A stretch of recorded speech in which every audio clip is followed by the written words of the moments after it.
ሌሊቱን ባርኮ ያሳደረ አምላክ መዓልቱን ባርኮ ያውለን። ዘመኑን ዘመነ ሰላም ዘመነ ፍስሐ ያደርግልን እግዚአብሔር አምላክ። አካሄዳችን ሁሉ ሲያዩን እንደምናምር ሁሉ ፍጻሜያችንም ያሳምርልን። እግዚአብሔር ቸርነት እስከ ፍጻሜው ይጠብቅልን። ይህችን ሀገር ከሁከት ከብጥብጥ ከጦርነት ከበሽታ ሰውሮ በሰላም ሽማግሌዎቹ የሚኖሩበት ሕፃናቶቹ በክብር አድገው ለቁም ነገር የሚበቁበት የመልካም ዘመን እንዲያደርግልን መልካም ፈቃዱ ይሆንልን። አቡነ ዘበሰማያት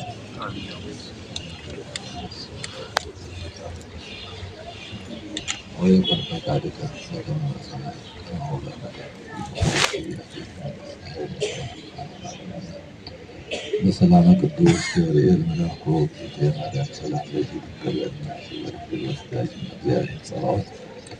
ሰላም ለኪ ጉሩታ አንቲ ማነስ ሰዓዲ ወጸልይ ለና አበ ፍቁር ወልድኪ ኢየሱስ ክርስቶስ ከመ ይስራይ ለነ ኃጣውኢነ ከመ ይጸልይ ኦ እግዚእየ ኢየሱስ ክርስቶስ ሰራይ ኃጢአትየ ወኃጢአተ ኩሉ ሕዝብ ከማይሰራ ኃጢአት እግዚአብሔር ይፍታ። እግዚአብሔር ይባርክ። እግዚአብሔር ይፍታ። እግዚአብሔር ይባርክ። እንደምን አደራችሁ? እንደምን አደራችሁ? እንደምን አደራችሁ? አሜን። እግዚአብሔር ስሙ ለዘላለም የተመሰገነ ይሁንና እንኳን ወደዚህ ወደ ታላቁ ደብር የምዕራፈ ቅዱሳን አደባባይ ተክለ ሃይማኖት ቤተክርስቲያን እንኳን ደህና መጣችሁ እንላለን። ከዚህ በመቀጠል ፕሮግራማችን ለመጀመር ይህ ደብር የተተከለው በ1667 ዓመተ ምህረት በአፄ ኢያሱ ዘመነ መንግስት ነው የተተከለው።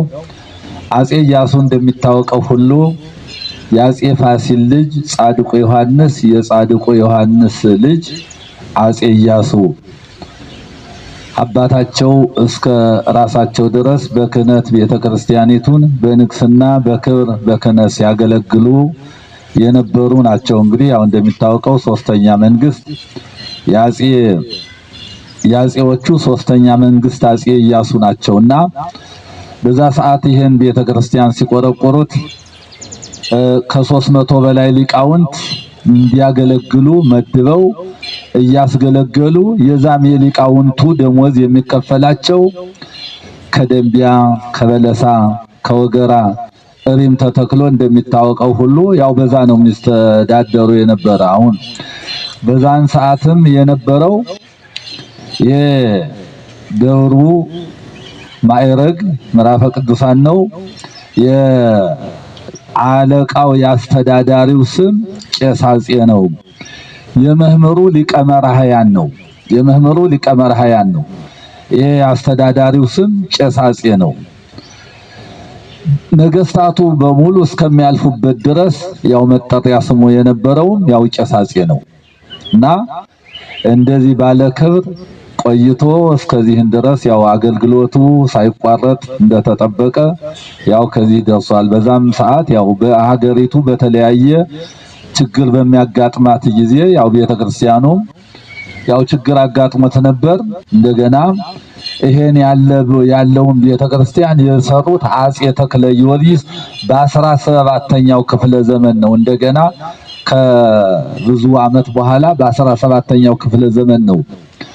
አሁን ያለ መቅደሱና ቅኔ ማህሌቱ ነው።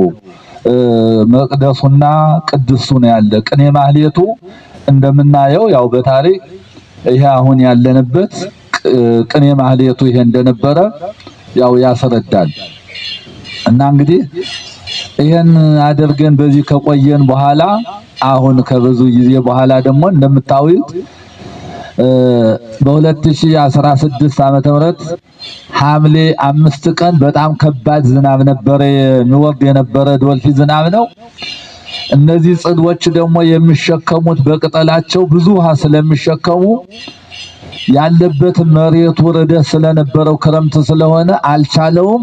እስከ ጉልላቱ ድረስ የምታዩት ጽድ ግማሹ ከላይ ከቤተ ክርስቲያኑ ተነስቶ የወረደ ነው። አሁን ሁሉም ተጎድቷል።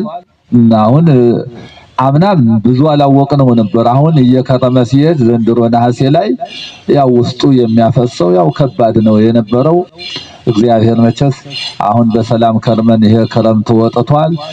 አሁን በዚሁ ምክንያት ይሰራ በሚለው ተነስቶ ባህልና ቱሪዝም አዩ የቤተ መንግስቱ አካል በመሆኑ እነሱ እየተከታተሉ ቆዩ።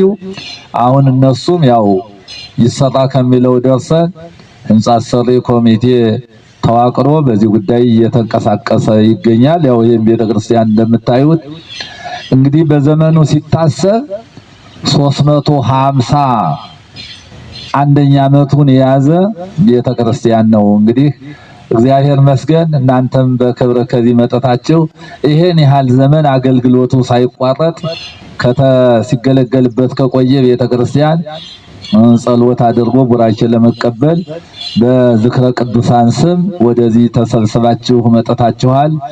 ጻድቁ የመጣችሁበትን የበረከት እንዲያደርጉልን ጉባኤያችንም እንዲያሰፉልን ጉባኤ ነቢያት ጉባኤ ሐዋርያት የባረኩ ሥላሴ ይሄንም ጉባኤ እንዲባረኩልን የእግዚአብሔር መልካም ፈቃዱ ይሁንልን እያልኩ ከዚህ ላይ እኔ መልእክቴን አቋርጣለሁ። መድረኩን ለጉባኤው መሪ እሰጣለሁ። እግዚአብሔር ቀሪዋን ሰዓትና ዕለት ይባርክልን። ወስብሐት ለእግዚአብሔር። ወልድ ወመንፈስ ቅዱስ አሐዱ አምላክ። በስመ አብ ወወልድ ወመንፈስ ቅዱስ አሐዱ አምላክ። በስመ አብ ወወልድ ወመንፈስ ቅዱስ አሐዱ አምላክ አሜን። የአባቶቻችን አምላክ የቸርነት ባለቤት ቸሩ እግዚአብሔር ከዚህ ሰዓት ከዚህ ዕለት ያደረሰን ቅዱስ ስሙ የተመሰገነ ይሁን። እንዴት አረፈዳችሁ? ቸሩ መድኃኔዓለም አምላካችን ለአምላክነቱ እንደሚገባ ቅዱስ ስሙ የተመሰገነ ይሁን። እመቤታችን ወላዲተ አምላክ ንጽሕት ድንግል ማርያም ቅዱስ መስቀሉ ቅዱስ ቤተ ክርስቲያኑ ያከበራቸው ቅዱሳን ሁሉ የተመሰገኑ ይሁኑ። እንኳን አደረሳችሁ። ለአባታችን እግዚአብሔር ቃለ ሕይወት ቃለ በረከትን ያሰማልን፣ በእድሜ በጤና ይጠብቀልን። እንግዲህ የተገናኘንበት መሰረታዊው ዓላማ የዚህን ደገኛ ደብር ታሪክ ለመረዳት እግረ መንገዱንም ያለብን የቤት ስራ ካለ ለመውሰድ ነውና ለዛሬ ለመነጋገር ርዕስ የሚሆነን ተክለ ሃይማኖት ኢያሱና ጎንደር በሚል ጥቂት ታሪክ ነግራቸዋለሁ። አባታችን ቅዱስ ተክለ ሃይማኖት ጎንደር ከተማና አዲያም ሰገድ አፄ ኢያሱ ታሪካቸው ምን ይመስላል፣ ምን ያገናኛቸዋል፣ እሱን እንመለከታለን። ከሁሉ አስቀድሜ ያው በዓመት አንድ ቀን እግዚአብሔር ሲፈቅድ በከተማችን ውስጥ ያሉ አባቶቻችን ጻድቃን ነገስታት የሰሯቸው መልካም ታሪኮች እያሉ ጎንደሬ መባል ስራው ቀርቶ በስም ብቻ ሆኖ ይሄ ምንድነው ሲሉት እኔ እንጃ የሚል ትውልድ ዛሬ ሲከፋ የአባቱንና የእናቱን እንኳን ታሪክ የማያውቅ ትውልድ ፈጥረናልና ትንሽ ከባድ እየሆነ ስለመጣ በዓመት ቢቻል ከዚያ በላይ ባይቻል አንድ ቀን ሰው የዓለምን ታሪክ ማወቅ አለበት። ቢያቅተው የአፍሪካን ቢያቅተው የኢትዮጵያን ቢቀር ተወልዶ ያደገበትን በተለይ እንደ ጎንደር እንደ አክሱም እንደ ላሊበላ ያሉ ከተሞች ለዓለም የሚበቃ ፍሬ የነበራቸው ያላቸው ናቸውና ይህንን አለማወቅ ይጎዳል። በአንዳንድ ጎኑ እንዳልፈርድ ታሪክ የሚናገር ሽማግሌ እያለቀ ይገኛል። ሽማግሌም ሆነው ደግሞ ታሪክ የማያውቁ ብዙ ሰዎች እያየን እንገረማለን። እና በመጀመሪያ አደራም ብላችሁ የራሳችሁን ታሪክ አጥኑ። መጀመሪያ ከሁሉ የሚቀድመው አንድ ሰው 7 ትውልዱን ማወቅ አለበት። ለዘረኝነት አይደለም። 7 ትውልድ ስትቆጥሩ ኢትዮጵያዊ እንደሆናችሁ ነው የምታውቁት። ምክንያቱም አንድ ሰው 7 ትውልድ ቀጥ ብሎ ከትግሬ ከኦሮሞ ከአማራ ብቻ መቁጠር አይችልም። ሂዶ ከአንድ ቦታ ላይ ይቀላቀልበታል። ያን ጊዜ ለካ አንድ ነን ወደ ማለት እንዲሄድ 7 ትውልድ ማወቅ አለበት። ቢችል ከነ ታሪኩ ቢያቅተው እንኳን ስማቸውን እገሌ ወለደ እገሌ ወለደ እያለ ማለት ነው። እሱን ማወቅ ያስፈልገናል። ከገረሙኝ ነገሮች መካከል አንደኛው ስም ራሱ አንዳንዴ ታሪክ ሊነግራችሁ ይችላል። የአንድ ሰው ሐረገ ትውልድ ሲቆጠር አራተኛው ትውልድ ላይ አደራ ይላል። እናት ያ ትልቅ ሰውዬ አደራ ለምን እንደተባሉ ታውቃለህ አለኝ። ለምንድን ነው አልኩት። ደንቤ ናቸው ግን የሚታወቁ በወገራ ነው። ከደንቢያ በመምህርነት ተቀጥረው ወደ ወገራ መጡ። በወገራ ሳሉ ድርቡሽ መጣ። ድርቡሽ ከጣና ዳር ጀምሮ ከጎጃም ዳር ጀምሮ እስከ ደባርቅ እስከ ትግራይ ድንበር ድረስ አብያተ ክርስቲያናትን ሲያቃጥል እሳቸው ካሉበት ስፍራ የነበሩ መምህራን፣ ካህናት፣ ሊቃውንት፣ ህዝቡ ሁሉ ነቅሎ ሄደ ላለመጥፋት ላለመሞት። እሳቸው ግን አልሄድም ብለው ቀሩ። ቀርተው ግን አልተገደሉም። ታቦቱን አብያተ ቅዱሳቱን በሙሉ ይዘው ዋሻ ውስጥ ገብተው ያን ክፉ ዘመን አሳለፉት። ህዝቡ ሲመለስ እሳቸውም ሞተዋል፣ ደብሩም ፈርሷል፣ ንዋየ ቅዱሳቱ መጻሕፍቱም ታቦቱም ጠፍቷል ብሎ ነው የተመለሰ። ነገር ግን ደብሩ መቃጠል ተቃጥሏል። እሳቸው ግን ከዋሻ ቆይተው ቅርሱን አስረከቡ። ህዝቡ ደስ ስለተሰኘባቸው አንተማ ዜና አይደለም የምትባል አደራ ነው ስምህ፣ አደራ ጠብቀሃልና ተብለው አባ አደራ ተብሎ በዛው ቀሩ። ስም ራሱ ታሪክ ይነግራል። ስም ራሱ ለምን እንደዚህ ተባለ ማለት እና የመጀመሪያው የሚቀድመው ነገር የገዛ ታሪካችሁን አጥኑ። እኔ ገሌ ልጅ ነኝ ብሎ ለመኩራት አይደለም፣ ግን ታሪክ ያነቃቃል፣ ያነሳሳል። መልካም ታሪክ የሰራ አባት አያት ያለው ሰው ታሪክ መስራት እንኳ ባይችል የአባቱ የአያቱ ስም እንዲጠፋ ስለማይፈልግ ታሪክ ይጠብቃል። ዛሬ ለዛ ነው አብዛኞቻችን ጎንደሬ ነን የምንል ኢትዮጵያዊ ነን የምንል ታሪካችንን ስላላወቅን ለቅርሱ፣ ለሀብቱ፣ ለረድኤቱ አይጨንቅንም፣ አይገድንም። ፋሲል ግንብ ምንድነው? ምንም አሁን ፊት ለፊት ነው የምናያለን። ፋሲል ግንብ ማለት ይሄ ነው። ይሄም የፋሲል ግንብ አካል ነው። ያለንበት ስፍራ ምዕራፈ ቅዱሳን አደባባይ ተክለ ሃይማኖት ይባላል። ለምንድነው ምዕራፈ ቅዱሳን የተባለ? በከንቱ አይደለም፣ ታሪክ አለው። ለምንድነው አደባባይ የተባለ? ለከንቱ አይደለም፣ ታሪክ አለው። የተክለ ሃይማኖት የጻድቁ ታቦት እንዴት ነው የገባ? ለከንቱ አይደለም፣ ታሪክ አለው። እሱን ማወቅ ያስፈልጋል።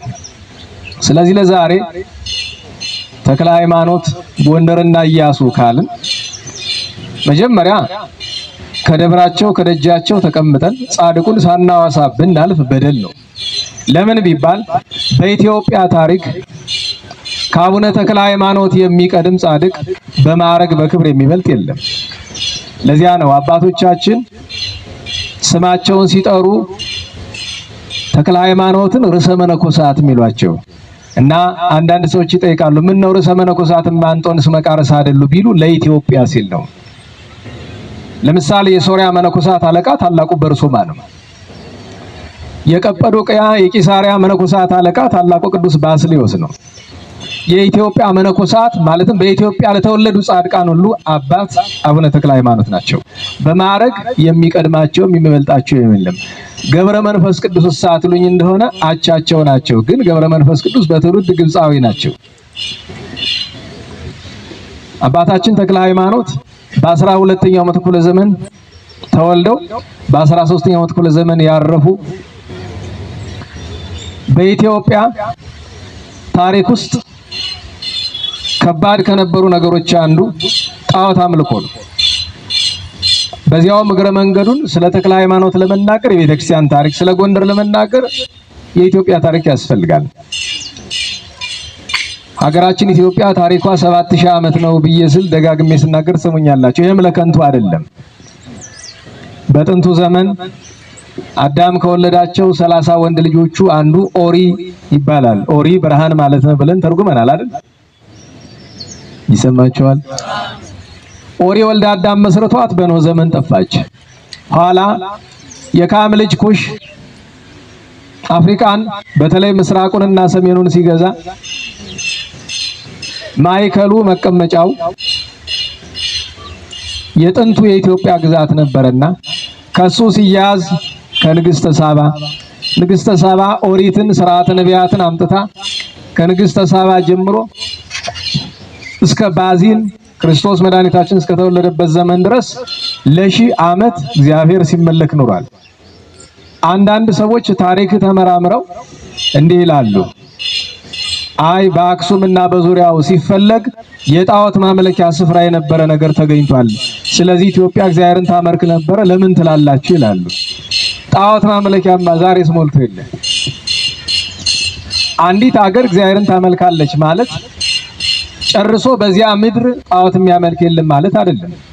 ጣዖት አምላኪ ድሮም ዘንድሮም አለ። በእስራኤል ታሪክ ዳዊት እየገዛ እያለ ጣዖት የሚያመልኩ ሰዎች በግዛት ውስጥ ነበሩ። በግድ አይሆን ነገር መቼም። በዚያ መካከል ኦሪቱ፣ ነቢያቱ፣ ስርዓቱ፣ ሃይማኖቱ ከእስራኤል እየመጣልን እንዲያውም የሚያስገርመው ነገር ናቡከደነጾር እና ሰልመናሶር በ10ና በ2 ነገድ የነበሩ መጻሕፍትን ሲያቃጥሉባቸው ሲያጠፉባቸው የኦሪት የነቢያት መጻሕፍትን ለማግኘት መልእክተኛ ልኮ በኢትዮጵያ ተገኝቶ እንደተወሰደላቸው ታሪክ ይናገራል። ይሄ ሁሉ ነገር ከሆነ በኋላ ክርስቶስ ተወለደ። ክርስቶስ መድኃኒታችን በኪደተ እግሩ ከመቤታችን ጋር መጥቶ ሲረግጥ ታውቃላችሁ። በኢትዮጵያ ውስጥ መድኃኒታችን ከመቤታችን ጋር ያረገጠው ስፍራ የለም። ከነዚያ መካከል አንዱ ጎንደር ነው። ብዙ ሰው አያውቅም ይሄን። እመቤታችን በኤርትራ በሐማሴን በደብረ ቢዘን በአቡነ አረጋዊ ደብረ ዳሞ አድርጋ በአድዋ በአክሱም በሲሬ ማለት ዛሬ ሽሬ የሚባለው ማለት ነው። በደብረ አባይ በዋልድባ አድርጋ ወደ ጣራ ገዳምና ጣና ያለፈችው በዚህ ጎዳና ነው። ከዚያ በኋላ አብርሃ ወአጽብሃ የሚባሉ ደጋግ ነገስታት ነግሰው ክርስትና በኢትዮጵያ በአዋጅ ተሰብኮ ከዚያ በፊት በባኮስ እንደተሰበከ ብናውቅም የአክሱም መንግስት ከአብርሃ ወአጽብሃ እስከ ካሌብና ገብረ መስቀል ድረስ ገናና ነበረ። ከዚያ በኋላ ግን አረቡ ዓለም ወደ እስልምና ከተለወጠ በኋላ ደቡብ የመን የሚባለው ዛሬ ሀገረ ሳባ የሚባለው የጥንቱ የኢትዮጵያ ግዛት አይዛብ ወሰዱት። እየቆዩ በህንድ ውቅያኖስ በኤርትራ ባህር የነበረንን ስፍራ በሙሉ ቀሙ።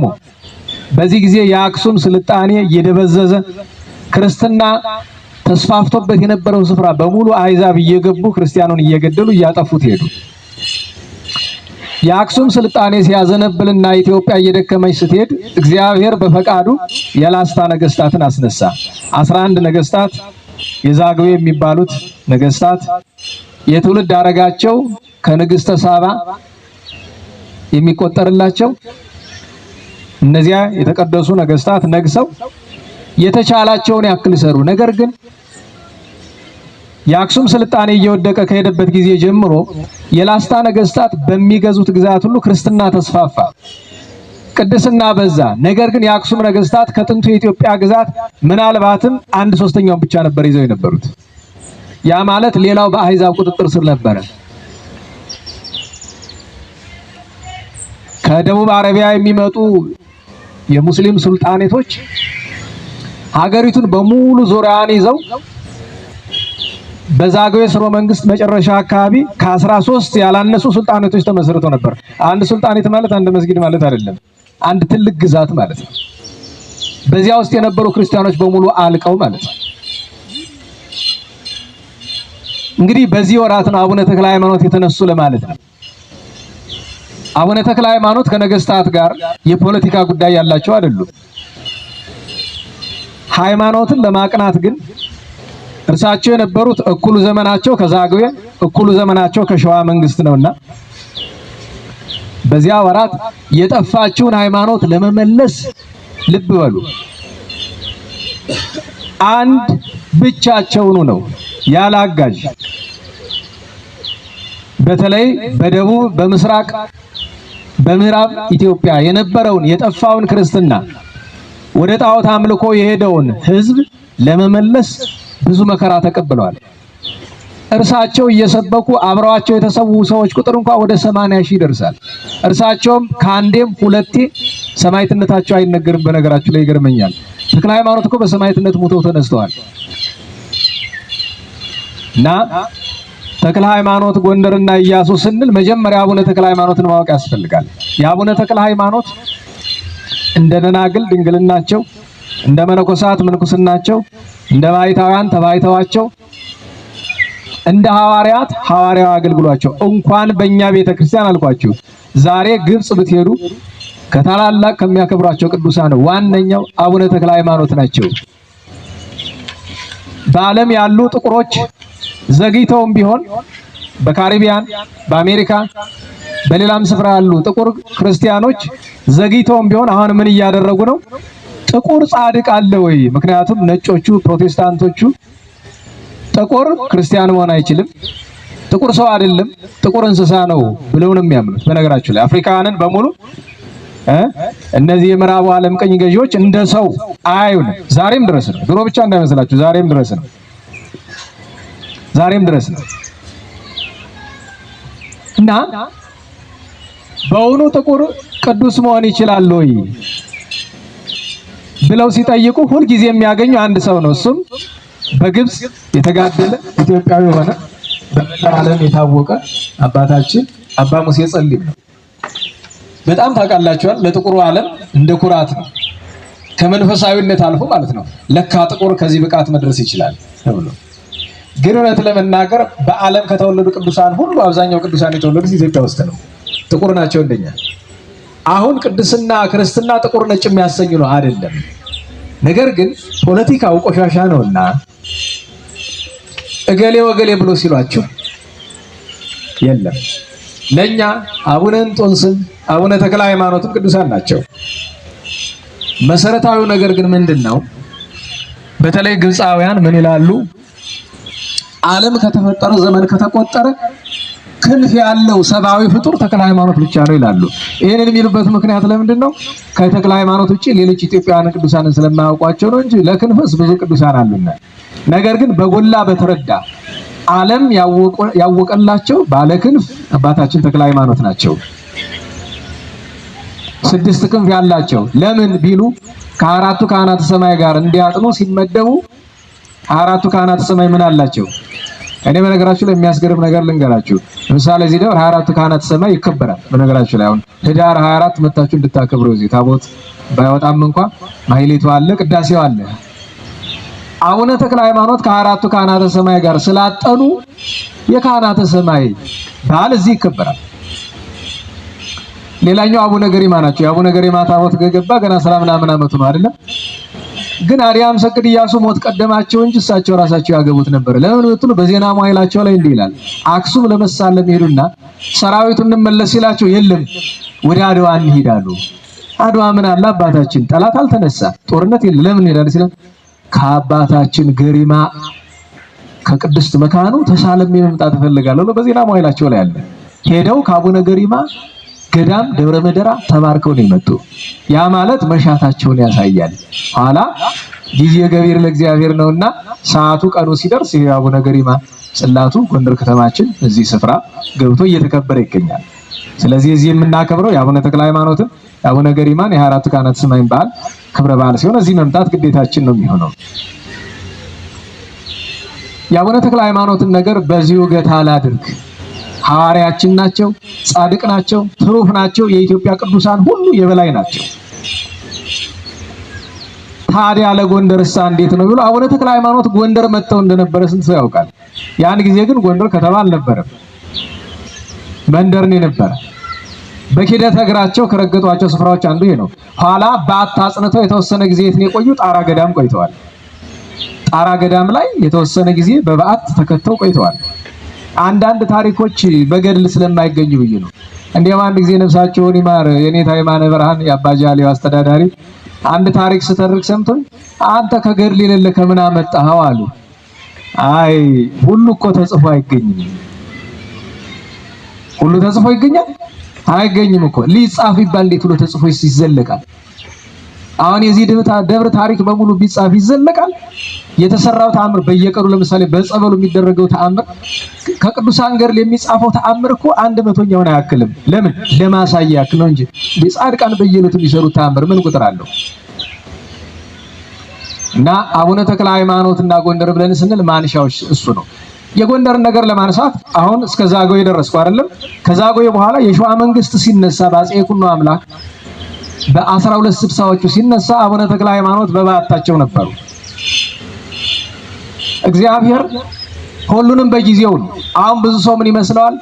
የዛግዌ ነገስታት ከአክሱም መንግስቱን የቀሙ ይመስለዋል። ሰው አልቀሙም፣ እግዚአብሔር ነው የሰጣቸው።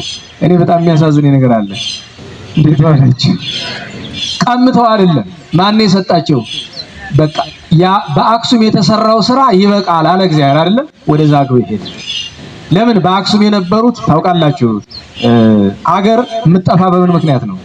ነገስታት እንዲህ የሚል ንግግር አላቸው አይደለም? ጠቢባን ምንድነው የሚሉት?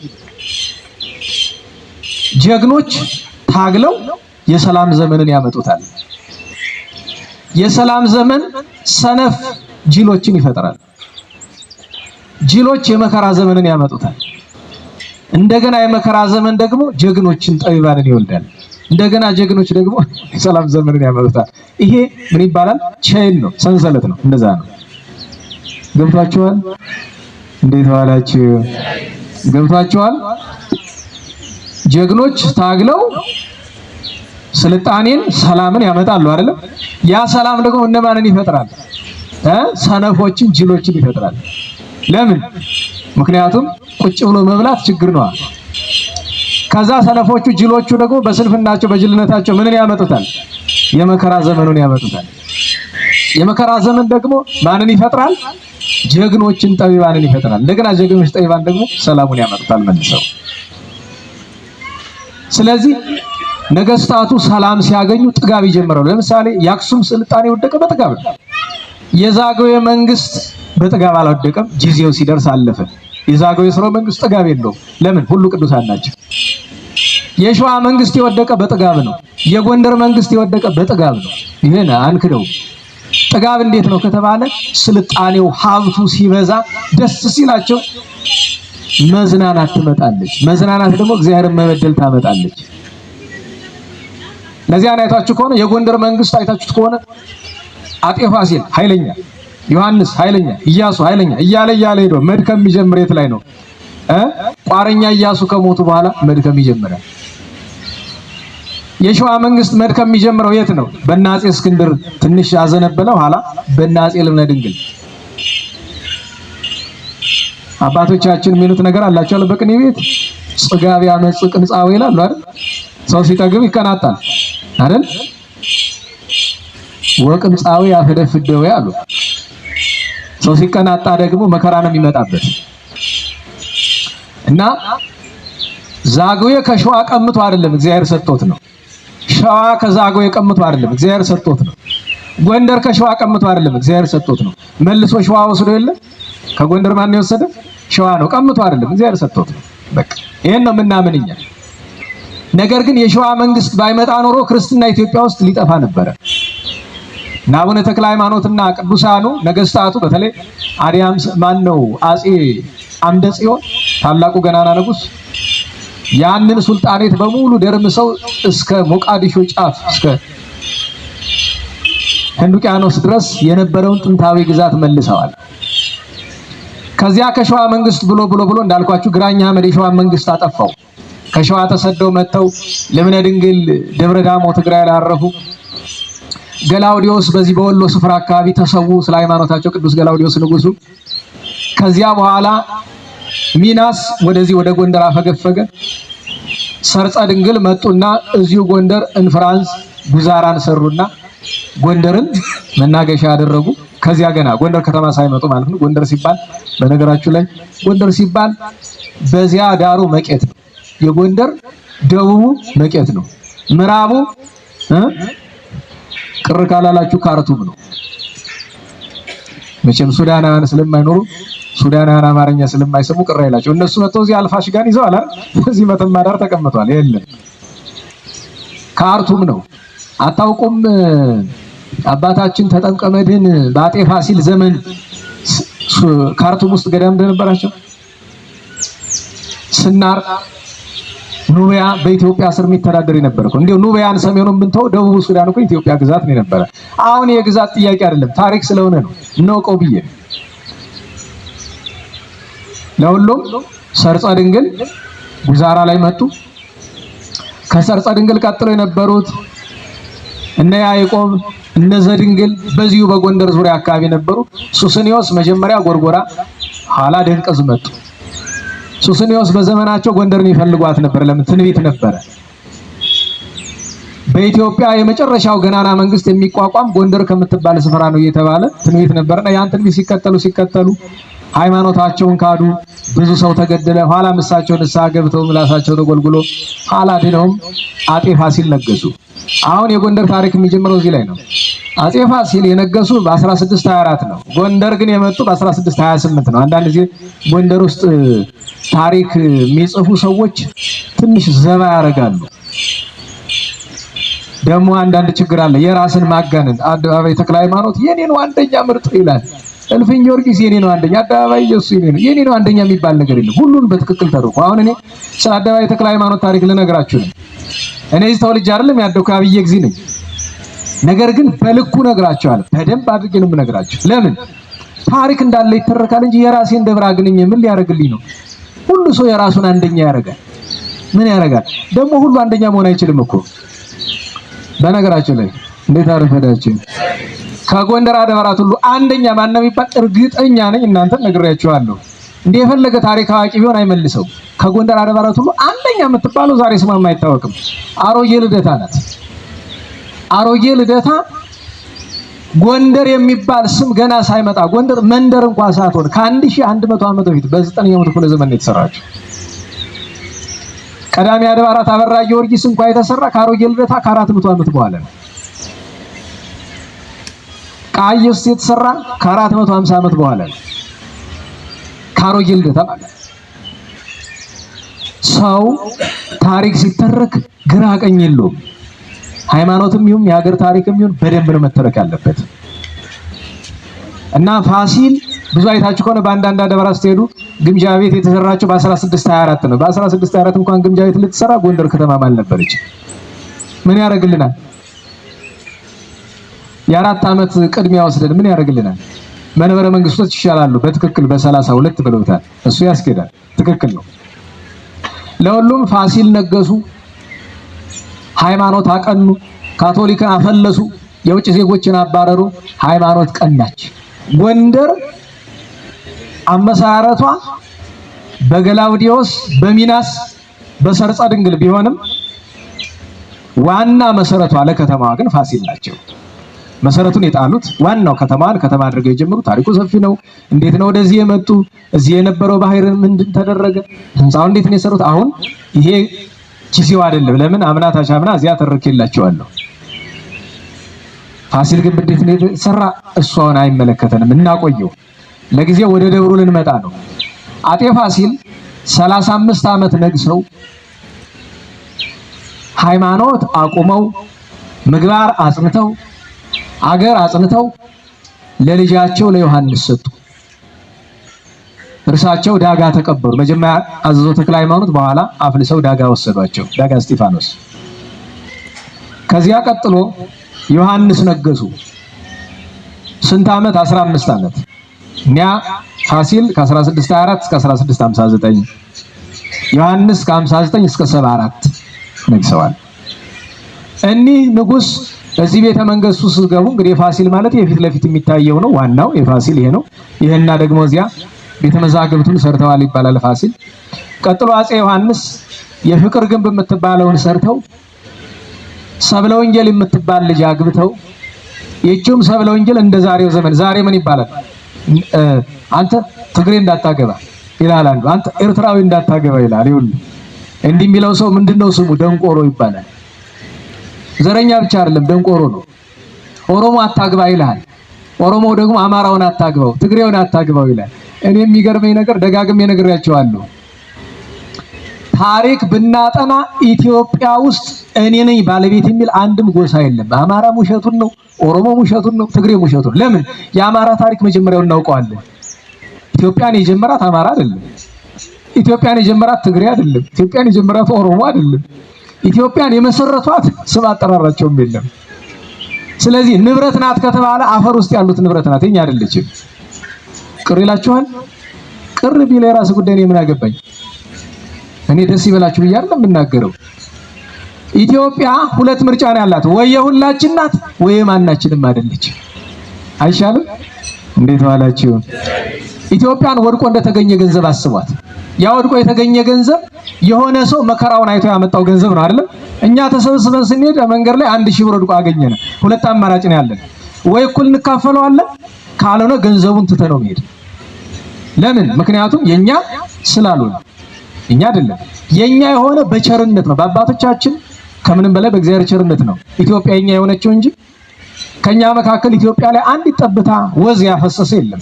ወይ ዘርን ቆጥረህ ይሄኔ የሰራው የኔ አባት ነው የኔ ቅድመ አያት ነው የምትለዋለህ? የለም። የሚገርማችሁ ነገር አፄ ዮሐንስ ያገቡ ከመደባይ ዛሬ እኩሌታው ትግራይ ይባላል። ከዚያ ነው አይደል ሰብለ ወንጌልን ያገባት። ልጃቸው አዲያም ሰግድ ኢያሱ ደግሞ ከሐማሴን ወለተ ጽዮንን ያገቡ። ሐማሴን ዛሬ ኤርትራ የምትለው ማለት ነው። እንደ በሞቴ እንደው ኤርትራ፣ አማራ፣ ትግሬ ምናምን ይባላል። ይሄ ሁሉ እንዲያው ለአስተዳደር ለአንዳንድ ነገር ያገለግል ካልሆነ በቀር ውሸት ነው። በመጀመሪያ ደረጃ እንድታውቁት የሚያስፈልገው ነገር ለምሳሌ ሐማሴን ሲባል ሰማላችሁ አይደል? የሐማሴን ሰው ምን ማለት ነው ብለህ ብትለው እንዴ ይሄማ የዘር ስም ነው ምናምን አይደለም። ሐማሴን ሳይሆን ሐምሴን ነው የነበረ ቃሉ። ሐምሴን ሳይሆን ሐምሴም ነው። ሐም ማን ነው? ካም። የካምና የሴም ድቅል ለማለት ነው እኮ ቅልቅል ለማለት ነው። ሐምሴም፣ ሐማሴን ተባለ። ምን ትለኛለህ? እና ዘር መቁጠሪያ ነው? እርስ በርስ መጣያ ነው? አይደለም። ለሁሉም አፄ ዮሐንስ ጻድቁ ግብራቸው ለየት ያለ ነው። ጻድቁ ከጎንደር ነገስታት ውስጥ ጻድቁ የሚል የመጀመሪያ የተከተለላቸው እሳቸው ናቸው። ጻድቁ አፄ ዮሐንስ ወይም ቀዳማዊ ዮሐንስ ይባላሉ። ደግነታቸው ብዙ ነው። ታውቃላችሁ፣ ተደብቀው ይቀድሱ ነበር። ቅስና ነበራቸው እኮ የቀድሞ ነገስታት ኢያሱና ዮሐንስ ቅስና ደብቀዋል ይባላል። ለምንድን ነው የደበቀው ይባል? ውዳሴ ከንቱን ለማራቅ እና ተደብቀው ነበር የሚቀድሱ እና አንድ ጊዜ ሲቀድሱ እግዚአብሔር እሳቸው ያሰሩት ቤተክርስቲያን ላይ ሙት አስነስተዋል ይባላል። አሌለከ ንጉሴ አምላኬ ብለው በአዳፊ ነፍስ ጸሎት ሙት አስነስተዋል ይባላል። አዲያም ሰግድ ኢያሱ ደብረ ብርሃንን አሰርተው ታቦቱ ሲገባ እሳቸው አይደል ተሸክመው ያስገቡት? ያን ጊዜ አይደል የተደበቀውን የአባሱን ቅስና ኢያሱ ገለጠው ታቦት አነሳና ብላ ያቺ አዝማሪ ተናገረች የሚባለው ለዛ ነው። ከሁሉ በላይ የሚያስገርመኝ ወደ አገር ለማቅናት ጉዞ እያደረጉ ጠዳ ላይ ሲደርሱ አፄ ዮሐንስ ጻድቁ ሰራዊቱን በሙሉ ቆመው ላይ ያስቆማሉ። እሳቸው ከፊት ናቸው። ሰረገላውን አስቆሙ። ድንኳን የያዘውን ሰውዬ እስኪ ግለጠው አሉ። ቀና ብሎ ሰማይን ተመለከቱ። ፀሐይቱ አለች፣ ግን ከማዶ አንድ ጠቆር ያለ ደመና ያያሉ። እልፍ ብለው ሲመለከቱ ማሳ አዩ። ማሳው ለመታጨድ ደርሷል፣ ደርቋል። አንተ አሉት አንዱን አጋፈሪ ተረፈ። ያ የማን ነው ማሳ አለ። እስኪ ልጠይቅ አለ። ጠየቅ። የማን ነው ብሎ ሲጠይቅ አንድ ደሃ ገበሬ ነው፣ ምስኪን ገበሬ ነው። አሁን እዚህ ያሉትን ሰራዊቱን በሙሉ ወረዱ፣ ከበቅሏቸው ከፈረሳቸው ላይ አስወርደው አጭዱለት። ዝናብ እየመጣ ነው። ይሄ ሰውዬ መጥቶ ልጨደው ቢል አይደርስም። ቢደርስም አንድ ብቻውን አይዘልቀውም፣ ደሃ ነው ብለውኛል። እንጨድለት ነው። ሙሉን አሳጭደው አስከምረው ጥላ አስጥለውለት ሄዱ። ያ ዝናብ ለቀቀው። ያ ገበሬ እያለቀሰ እየሮጠ ቢመጣ አዝመራው ታጭዶ ተከምሮ ጥላ ተጥሎበት አገኘ። ደነገጠ። መልአክን ከሰማይ ወርዶ እንዲያደርገው አለ። የለም አለ አንድ ሰው ተመልክቶ፣ የለም ጻድቁ ናቸው እንዲያደረጉ። ደግሞ ማድረጋቸው ብቻ አይደለም፣ ሰውየው ይያይ ጉዳያቸው አይደለም። አባቶች ምን አሉ?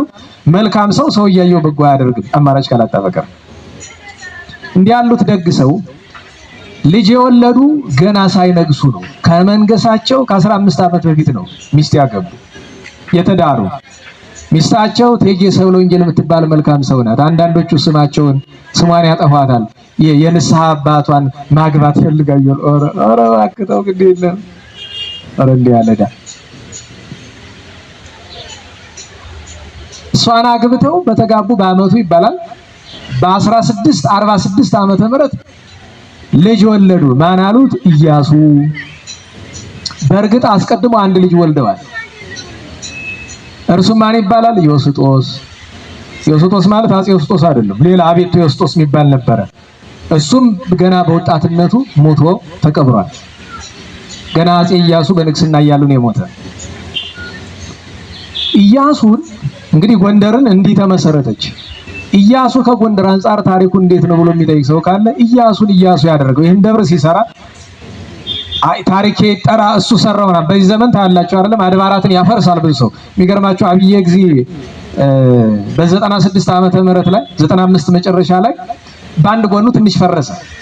የፈረሰበት ምክንያቱም ኃጢአታችን ስለበዛ ነው። ምክንያቱም እግዚአብሔር በብዙ መንገድ ተናገረ። አትበድሉኝ፣ ታቦቶቹ አትበድሉ ብሎ ተናገሩ።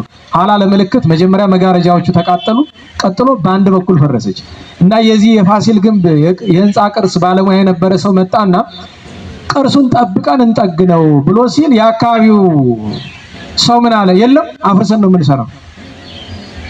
ለምን ሲባሉ አይ ታሪክ፣ በነገራችሁ ላይ ታሪክ የሚሰራ አዲስ በመስራት ነው እንጂ የነበረውን በማፍረስ አይደለም። የነበረውን ማፍረስ ስም ያጠፋል። እኔ ያው ታሪክ ጽፌባቸዋለሁ። የአብየ ጊዜን ቅርስ ያፈረሱ ነው እንጂ ታሪካቸው ወደፊት የሚተረከው ማንም ያስታውሳቸው የለም። በነገራቸው ላይ በአንድ ነገር ነው የሚታሰቡ። ብቸኛው ያንን የሰሩትን አሁን ለጊዜው ማውቃቸው እኔ ነኝ ከ20 ዓመት በኋላ። ለምን? ሽማግሌዎች ሁሉ ስላለቁ። እኔ ደግሞ ለትውልድ ታሪካቸው የምናገር 7 ሰዎች ናቸው። እገሌ እገሌ እገሌ የአብየ ጊዜን ቅርስ ያፈረሱ ብዬ ነው ታሪካቸውን የጻፍኩት። ትውልድ የሚያስባቸው በአፍራሽነት ነው። ዛሬ ደብረ ምጥማቅ የሚሰሩት ያፈረሱትን ታሪክ እጽፍባቸዋለሁ። አደባባይ ኢየሱስን አሁን ሊያፈርሱት አይደለ? እጽፍባቸዋለሁ። ነገ ትውልድ በመጥፎ ታሪካቸውን ነው የሚያነሳው። ሐቁን እጽፍባቸዋለሁ። ድሃ እየተራበ አገር እየፈረሰ ቤተክርስቲያን እየተቃጠለ ካህናት እየታረዱ ምዕመናን እየተሰደዱ በጥጋብ የቆመ ቤተክርስቲያን አፍርሰው የሰሩትን በሙሉ ታሪካቸውን እንጽፍላቸዋለን። አዎ ኦሬዲ ምን አዘጋጅተነው ይሆናል፣ ማን ያውቃል። ቀልድ አይደለም። የአባቶቻችንን ታሪክ እያጠፋ ቀልድ አይደለም። ፈረንጅ እንኳን አንድ አውሮፓዊ ለዚህ እየመጣ የቅርሱ ደህንነት ስለሚያሳስብ እየመጣ የስንጥቁን ክፍተት የሚለካ ኧረ እባካችሁ ሊፈርስ ነው ነገር እያለ ዛሬ ኢትዮጵያዊ ነው ጎንደሬ ነኝ ብሎ ከማፍረስ በቀር ሌላ ምንም ስራ የለው። በነገራችሁ ላይ ጎንደር ውስጥ መደበኛ ስራችን ማፍረስ ነው። ልደታዎችን ጠይቋቸው፣ ምንድነው ሙያቸው? የልደታን ቅርስ ያፈረሱት እነሱ። ቃ ኢየሱስ በጣም ያሳዝነኛል። ስንት መቶ ዓመታት የቆየ ቅርስ ቃ ኢየሱስ አፍርሰውታል።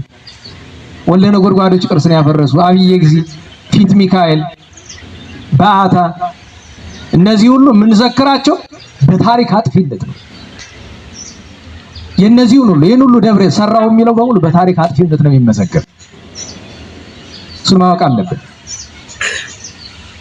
አስተዳደጋችን ጠማማ ስለሆነ ይመስለኛል። ለምን ቢባል አዲያም ሰግድ ኢያሱ ነፍስ ሲያውቁ አባታቸው አፄ ዮሐንስ በል ይሄ ልጅ የላመ የጣመ ሳይለምድ የቤተ መንግስት ቅብጠት ሳይነካው ውሰዱልኝ ብለው ደብረ ሞጊና አስወሰዱት። ደብረ ሞጊና ተምሮ አድጎ መጣ። ከቤተ መንግስት ገብቶ ልጅ ምን ተማርክ አሉት አፄ ዮሐንስ ጻድቁ። ብሉይን ሐዲሱን ሊቃውንቱን ስርዓተ ቤተ ክርስቲያኑን ተምሬያለሁ፣ ሌላ አሳሩ ሌላ ምን አባቴ አለ። መነኮሳቱን ጥሩልኛል ጥሩ ድን ያስተማራችሁት ብሉይ ሐዲስ ሊቅ አስተምረናል፣ ሌላ ምን አባታችን ልጅን ትቢት ነው አስተምራችሁ ያመጣችሁት እና ምን ይማር? እንጀራ መጋገር ዳቤ ማለት ነው፣ ወጥ መስራት፣ እግር ማጠብ፣ ንፍሮ መቀቀል፣ ወጥቶ ወርዶ መታዘዝ አስተምሩልኝ። እንዲህ ካልሆነ ለሀገርም ለራሱም አይረባም ውሰዱት ብለዋል። እንደገና ወስደው አስተምረው መልሰው አመጣውታል።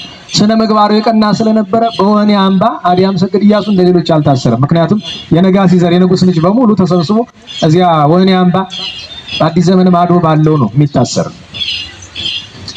ጊዜው ሲደርስ አፄ ዮሐንስ ዘመቻ ወጥተው ተመልሰው ሲመጡ መንገድ ላይ ታመሙ። ቀና ብለው ጌታዬ ከቤቴ እስከምደርስ ታገሰኝ አሉ።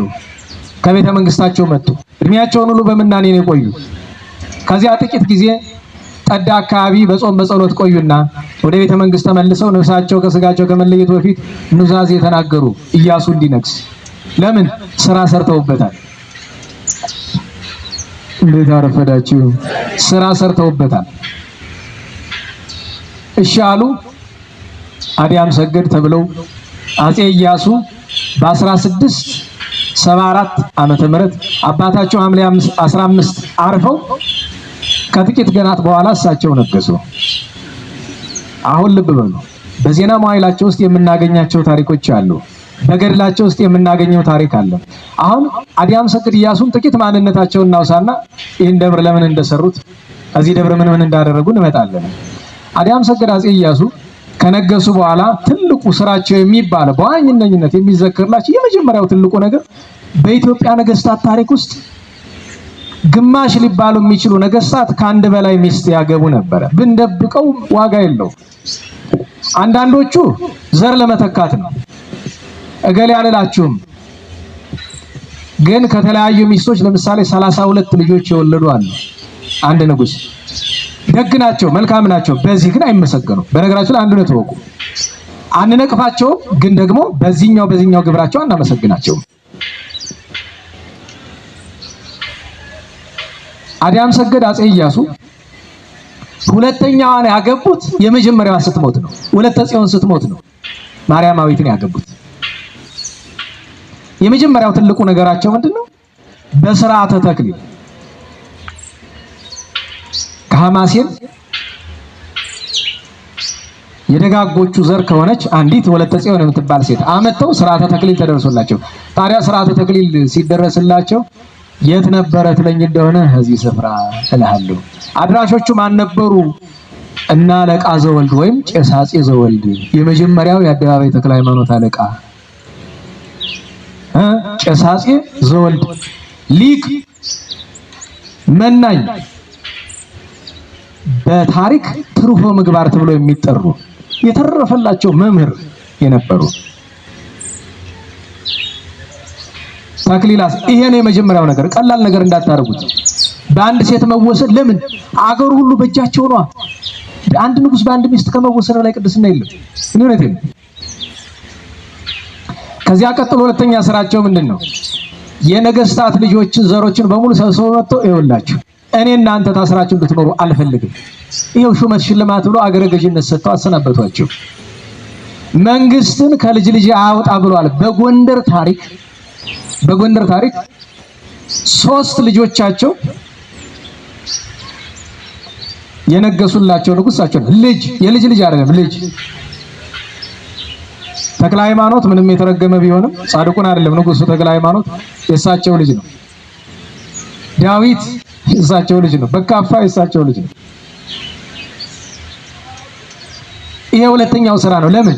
መንግስቴን ይቀናቀንኛል ብሎ እዚያ ተራራ አንዲት በር ብቻ ያላት ወህኒ አምባ ላይ ከማሰር ሹመት ሽልማት ሰጥተው አሰናበቷቸው። 2 ሶስተኛው የፍትህ ስርዓቱ እንደገና እንዲዘረጋ አደረጉ። ለምን ቢባል ታውቃላችሁ፣ የፍትህ ስርዓቱ እንኳን ድሮ ዛሬ ዲሞክራሲ እየተባለ ከራስ ከግሩ ጉቦ ካልሰጠህ የምትስተናገድበት አንድ ቦታ የለም። ከትንሿ ቀበሌ እስከ ትልቁ የመንግስቱ ቢሮ ድረስ አትችልም። ወደኛ ቤት መጣ ቤተ ክህነት ውስጥ ይሄው ምስክር ናቸው። ያለው ጉቦ አለ፣ መስተንግዶ የለም። ያው ቅር ቢሎት የራስዎት ጉዳይ ነው፣ አይመለከተኝም አለ። ያለ ጉቦ የለም። መሀል ሀገር ስትሄዱም ጭራሽ ደብሩ ሁሉ አሁን እዚህ ጎንደር በየደብሩ ጉቦ አላውቅም እኔ በቤተ ክህነት ነው። ደግሞ የሰምን ታነጫቸው እንግዲህ ኋላ ስለማንደግም ችግር የለውም። አሰደቡን ምናምን ይላችሁ በነበረ መንግስት የእንታ እንደዛ ነው የሚላችሁ። እያሰደቡን ይላሉ። አትስረቅ ነው ያልኩኝ። ካልሰረክ ሰረክ ካልልህ ጉቦ አትቀበሉ። ለምን? ይባ በትግልት ኪሩብ ወሰነ ዘቦ ትቢተ ወዘቦ ህሊያን ብሏል አይደል? ሐዋርያት በሲኖዶሳቸው የተናገሩት ነው። ጉቦ የሰጠም የተቀበለም ከክህነቱ ይሻር ተብሏል። እኔ እንግዲህ ደብቄው አይሆንማ። ትናንትም ጉባኤ ላይ ነበራችሁ ነግሬያችኋለሁ። እሱን ማስተዋል ይገባል። ትልቁ ነገር እሱ ነው። አስተዳደር በጣም ያስፈልጋል። ምክንያቱም እኔ ገንዘብ ያለው ሰው እሺ በጉቦ ጉዳዩ ይፈጸምለታል። ኧረ ለፍቶ ነው መጀመሪያ ነገር ይውላችሁ በህጉ መሰረት ሞንታርቦ በዚህ ያለ ግን ህግ የለም በአገሪቱ። ባለባጃጆች ምንም ስታጠፉ ይቀጧቸዋል አይደል? ይሄን ግን ማን ይቀጣዋል? ይገርማል። አሁን ባለባጃጅ በግምጃ ቤት አልፋችሁ ብትሄዱ ትቀጣላችሁ አይደል? ይሄ ግን ሞንታርቦ ጭኖ እዚህ እየለፈለፈ ያልፋል። ምክንያቱም የሞንታርቦ ቫይብሬሽን ንዝረቱ ለህንጻው መጥፎ ነው። ይሄንን አይደለም ያልኩት ባለሙያዎች ናቸው። ነዚያ ነው ለፍ ያለው ይለፈልፈው። ከተማ አስተዳደር ምናምን ይላል። አስተዳደር ሲኖር አይደለም አስተዳደር እንደልሽ ቅር እንዳይላችሁ። እንግዲህ ደግሞ የቤተ ክህነቱ ሲነካ ቤተ መንግስቱ ሲነካ ደግሞ ቤተ መንግስት ያላችሁ ቅር እንዳይላችሁ። የአዲያም ሰገድ ኢያሱ ትልቁ ነገራቸው ፍትሐ ነገሥት እንደገና ድጋሚ ሀተታ ተሰጥቶበት እንዲሰራ ያደረጉ እሳቸው ናቸው። ፍትሐ ነገሥት በስንክሳር ያልተካተቱ ቅዱሳን ድጋሚ እንዲካተቱ ያደረጉ እሳቸው ናቸው። ስለዚህ የሚገርማችሁ ነገር ከታች ከጭቃሹሙ ጀምሮ እስከሳቸው እስከ ዙፋን ችሎት ድረስ የነበረውን የአስተዳደር ስርዓት ብትመለከቱ ህዝቡ እንዳይበደልባቸው በጣም ግሩም ነበረ። ስለዚህ ፍትርት በማቅናት ይመሰገናሉ። ሌላኛው ነገራቸው ምንድነው? ብዙ ሰው አይገባውም። ዛሬ ጎንደር ሌላውም ሀገር ላይ ያለው ድጓው፣ አቋቋሙ፣ ቅዳሴው፣ ትርጓሜው፣ ቅኔው እነዚህ በሙሉ በነገራችሁ ላይ ያው ፀሐዩ እኔ በቅርብ ጊዜ ነው ያነበብኩት። ድሮም አውቀዋለሁ፣ ግን ዛሬ ደግሞ ታምሜ ሄጄ ስመረመር ዋናው በሽታ ቫይታሚን ዲ እጥረት ስላለብህ ነው እና ልንገርህ አለኝ። የኢትዮጵያ ህዝብ እስከ 70% ቫይታሚን ዲ እጥረት አለበት። ለምን ሲባል ስራዬ ብሎ ፀሐይ አይሞቅም። እንዲያውም ማለት ፀሐይ ስትሞቅ አውልቀህ ነው። አይ እንደሱ ሳይሆንም ተው ግን እንደተሸፈንኩ ሞክራለሁ እና ጥሩ ነው። አሁን እንደ ጥሩ ነገር ወሰዱት፣ ለማጽናናት አይደለም። በዛ ላይ ስታስቡት የጥቅምት ፀሐይ የጧት የ3 ሰዓት ፀሐይ አንገበገበነ ካላችሁ ይሄ ስንፍና ይመስለኛል አይደል? እውነቴን ነው። ስራዬ ብላችሁ ተቀበሉት። እውነቴን ነው፣ ይገባል። ግን ለማዳመጥ እየከለከላችሁ ከሄደ ወደዚህች መምጣት ትችላላችሁ፣ ችግር የለም። ለማዳመጥ ምክንያቱም የሚቀድመው ቁም ነገሩ ስለሆነ ከቁም ነገር ከከለከላችሁ ብቻ መምጣት ትችላላችሁ። ይኸውላችሁ አንድ የቅኔ መምህር አንድ ቅኔ ያሳየኋቸው። ይሄ ቅኔ ምን ቤት ነው አልኳቸው። ቢያዩት ቢያርጉት ሰሩት። እንግዲህ የቅኔ መምህር ናቸው እያቸዋል። ኧረ እኔ ምን ቤት እንደሆነ አላውቀውም ማለት ለምን ይመስላችኋል? ከአዲያም ሰገድ ኢያሱ በፊት የነበሩ መምህራን የተቀኙት ቅኔ ነው። ምክንያቱም ዛሬ የምናውቀው ቅኔ ሙሉ ቤቱ የተሰራው ስርዓቱ የተሰራው በአዲያም ሰገድ ኢያሱ ነው።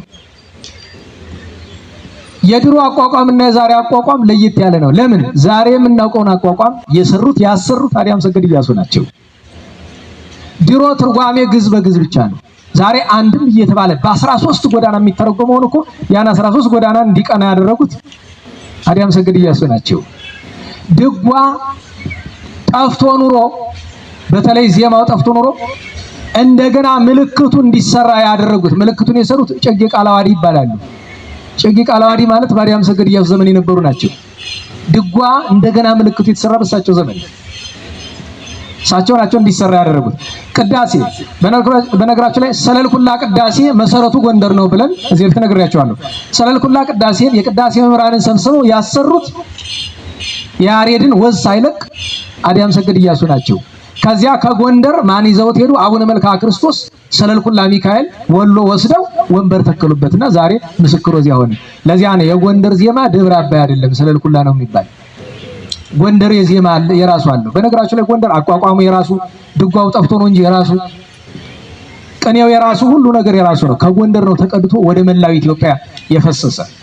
ለዚያ ነው ዛሬ በሁሉም ሙያ ዘርፍ ክርክር ሲነሳ በአዲስ አበባ ምንድነው የሚባል? ጎንደር ምን ይላል በዚህ ጉዳይ ጠይቁልን ነው የሚባል። ሊቃውንቱ ስላሉ ስላላለቁ ማለት ነው። እና ኢያሱ እንዲህ አደረገ። የሚገርማችሁ ነገር በተለይ በመጽሐፍ ትርጓሜ ተራ ሰዎች እንዳይመስላቸው የመረጠ 4 ቅድስና ያላቸው አባቶችን መረጠ። አንደኛው ክፍለ ዮሐንስ ናቸው። ሁለተኛ መምህር ሠራዊት ክርስቶስ ናቸው። ሶስተኛ አቃቤ ሰዓት አብራኔዎስ ናቸው። አራተኛው እጨጌ ቃላዋዲ ናቸው።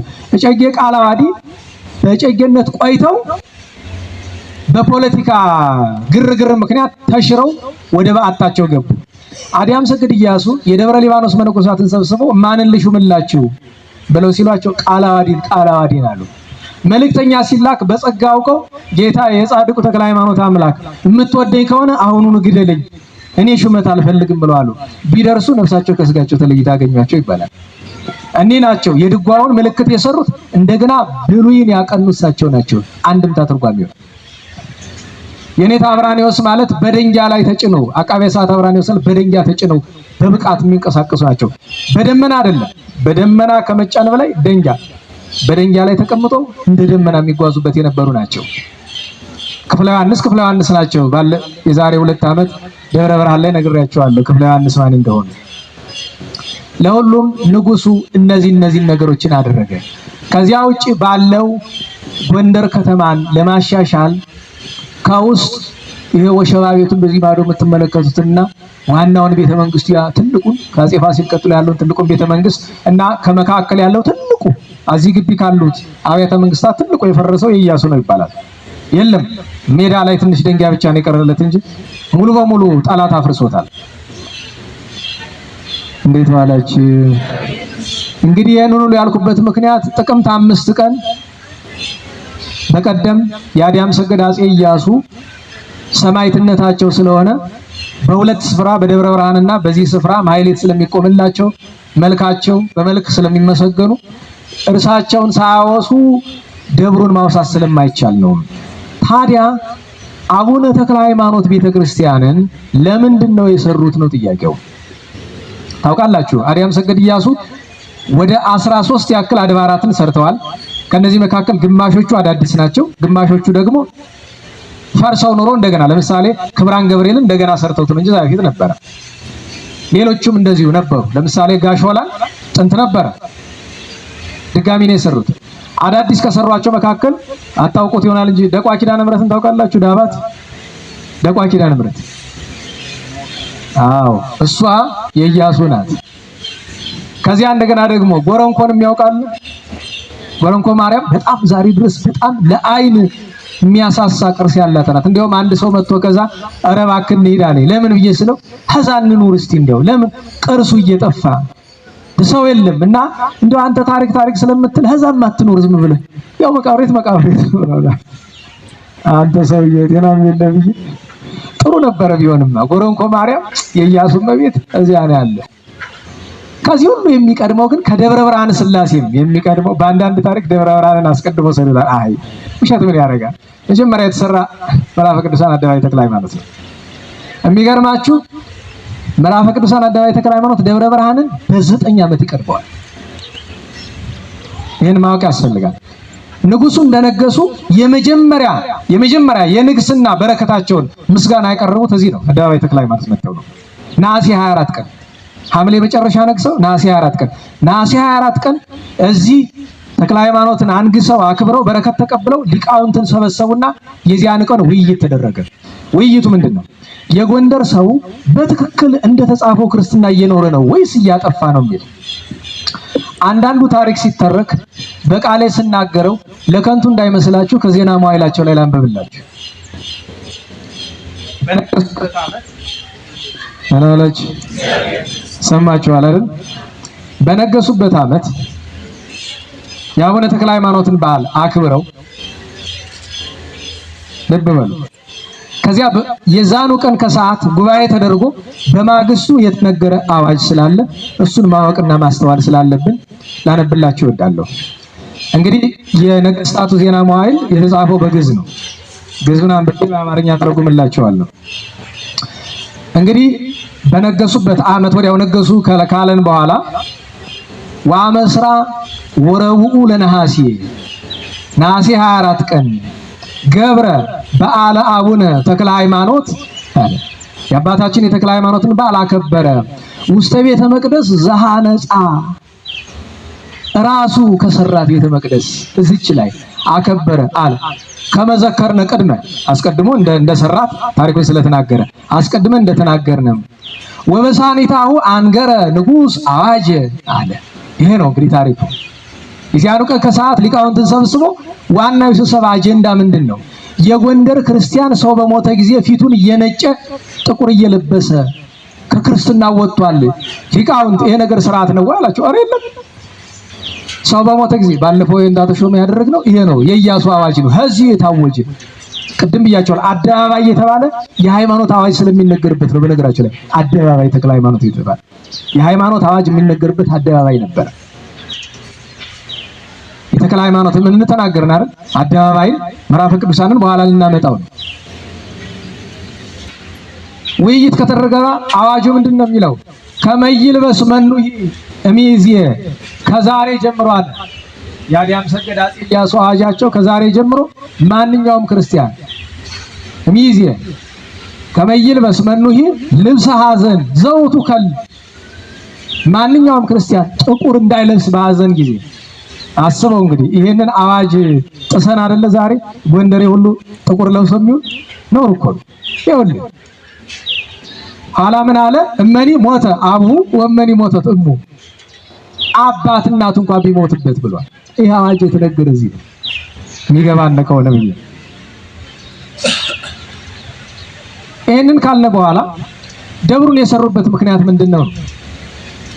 አባታችን አፄ ኢያሱ አዲያም ሰገድ ታላቁ ኢያሱ ቀዳማዊ ኢያሱ በጣም ለአቡነ ተክለ ሃይማኖት ለየት ያለ ፍቅር ነበራቸው። የዚህ ምክንያቱ ከልጅነታቸው አባታቸው ያስተማሯቸው ነገር ነው እና አቡነ ተክለ ሃይማኖት እንደ ነፍስ አባት ማለት ናቸው። ለዚያ ነው የአፄ ኢያሱ የነፍስ አባት ከዚህ መረጥ ነበር። ለተወሰነ ጊዜ ብቻ መልአከ ብርሃናት ቀውስጦስ የነፍስ አባት ነበሩ እንጂ በአብዛኛው እዚህ የነበሩ አባቶች ናቸው የነፍስ አባት። ከዚያም እንደ ትውፊት ሆኖ ለነገስታት ሁሉ የነፍስ አባት የሚመረጥ ከአደባባይ ተክለ ሃይማኖት ነበረ። አቡነ ተክለ ሃይማኖትን ከመውደዳቸው የተነሳ ታቦታቸው ባለበት ስፍራ ሁሉ እየዞሩ ያከብሯቸው ነበር። ደብረ ሊባኖስ ሄደው መነኮሳቱን ምን ላርግላችሁ፣ እዚያ አዞ ተክለ ሃይማኖት ሄደው ምን ላርግላችሁ ነው የሚሉት። የፈቀዱትን ያደርጉላቸው ነበር። ደብሩን ሲሰሩ ታቦቱን ሲያስገቡ የቀድሞ ነገስታት በዓል ጠብቀው አይደለም የሚያስገቡ። ብዙ ሰው ይሄ ደብር ቅዳሴ ቤቱ የተከበረ ህዳር 30 አይገጣጠምም ከብረ በዓል ጋር። ደብረ ብርሃን ቅዳሴ ቤቱ ጥር 7 ነው ይባላል። ውሸት ነው። ጥር 26 ነው። ለሰባት አሸጋሽገውት ነው። ካልቀረ ወደ በዓል ይምጣ ነው እንጂ አሁን የባዓታ ቅዳሴ ቤቷ መቼ ነው ይባል ተገረማላችሁ። የካቲት 30 ነው። የእነ አቡነ አምሃ ጊዮርጊስ ሰማዕትነታቸው ጥቅምት 16 ነው። አቡነ አምሃ ጊዮርጊስ አቡነ ጽጌ ድንግል የአንኮድብና የደብረ መኪናቸው። በጎንደር ግን በዓላቸውን አዲያም ሰገድ ኢያሱ ያከብሩት የነበር የካቲት 7 ነው፣ በፍልሰታቸው ቀን ማለት ነው። እና የዚህ ደብር ቅዳሴ ቤቱ ዜና መዋዕሉ የሚለው ህዳር 30 ቀን ነው ቅዳሴ ቤቱ። ለምን ቢባል በዓል ጠብቆ ለማክበር ለዘመቻ አይመቻቸውም። እነሱ ያስገቡትና በገጠማቸው ቀን ኋላ ክብረ በዓሉን ጠብቀው ያከብሩታል። ቅዳሴ ቤቱ በዚህ ቀን ይከበር ግን አይሉ። ምክንያቱም መደበኛ የራሱ ክብረ በዓል ስላለው ማለት ነው። ታዲያ አዲያም ሰገድ ኢያሱ ከነገሱ በኋላ አንድ ጊዜ በዘመቻ ትናንት ለነበራችሁ ልጆች የነገርኳችሁ ይመስለኛል። ለነገሩ ስለግለሰብ ነው። የሚገርማችሁ ነገር ሊማሊሞ የሚባል ታውቃላችሁ? በዚህ ሊማሊሞ ምን ማለት ነው? ሚዲያ ላይ ያለን አንድ ጋዜጠኛ ላክንና አንድ ታሪክ አዋቂ ተብሎ ሊማሊሞ ምን ማለት ነው ሲባል ሊማሊሞ ማለት የጣሊያን ኢንጂነር ነው። ጣሊያን ኢትዮጵያን በወረረ ጊዜ የሊማሊሞን መንገድ የሰራው ኢንጂነር ነው። አቤቱ ሊማሊሞ አዲያም ሰገድ አፄ ኢያሱ እያሉ የወጣ ስም ነው። ስሙ ሊማሊሞ አይደለም፣ ላማልሞ ነው የሚባለው። ላማልሞ ምን እንደሆነ ድረስበት አንተ ከፈለክ። ያው ዜና መዋዕሉ ላነብልሃለሁ አለ። በላማልሞ አድርጎ ወርዶ የላማልሞን መንገድ አስጠርጎ ድብ ባህር ደረሰ ይላል። ሊማሊሞ ቀጥሎ ማን ያለ? ድብ ባህር። የት ለመሄድ ነው? አክሱም። አክሱም ሄዶ ወዲህ ሽሬ ደብረ አባይን ገዳሙን አሳንጾ አክሱም ገባና መኳንንቱ፣ መሳፍንቱ፣ ወይዛዝርቱ፣ ሊቃውንቱ ከበሮ እየመቱ እያመሰገኑ ተቀበሉት፣ መረቃቸው። ከዚያ ቅዳሴ ለማስቀደስ ፈለገ። አስቀድመው ግን ታቦተ ጽዮን ያለችበትን ስፍራ አሳዩኝ አላቸው። አይ ንጉሥ ሆይ ከዚያ ማዶ ነው፣ ግን ለማየት አደጋ እንዳይመጣብህ ለምን ልጅ ካሉ ያው ትቀስፋለች።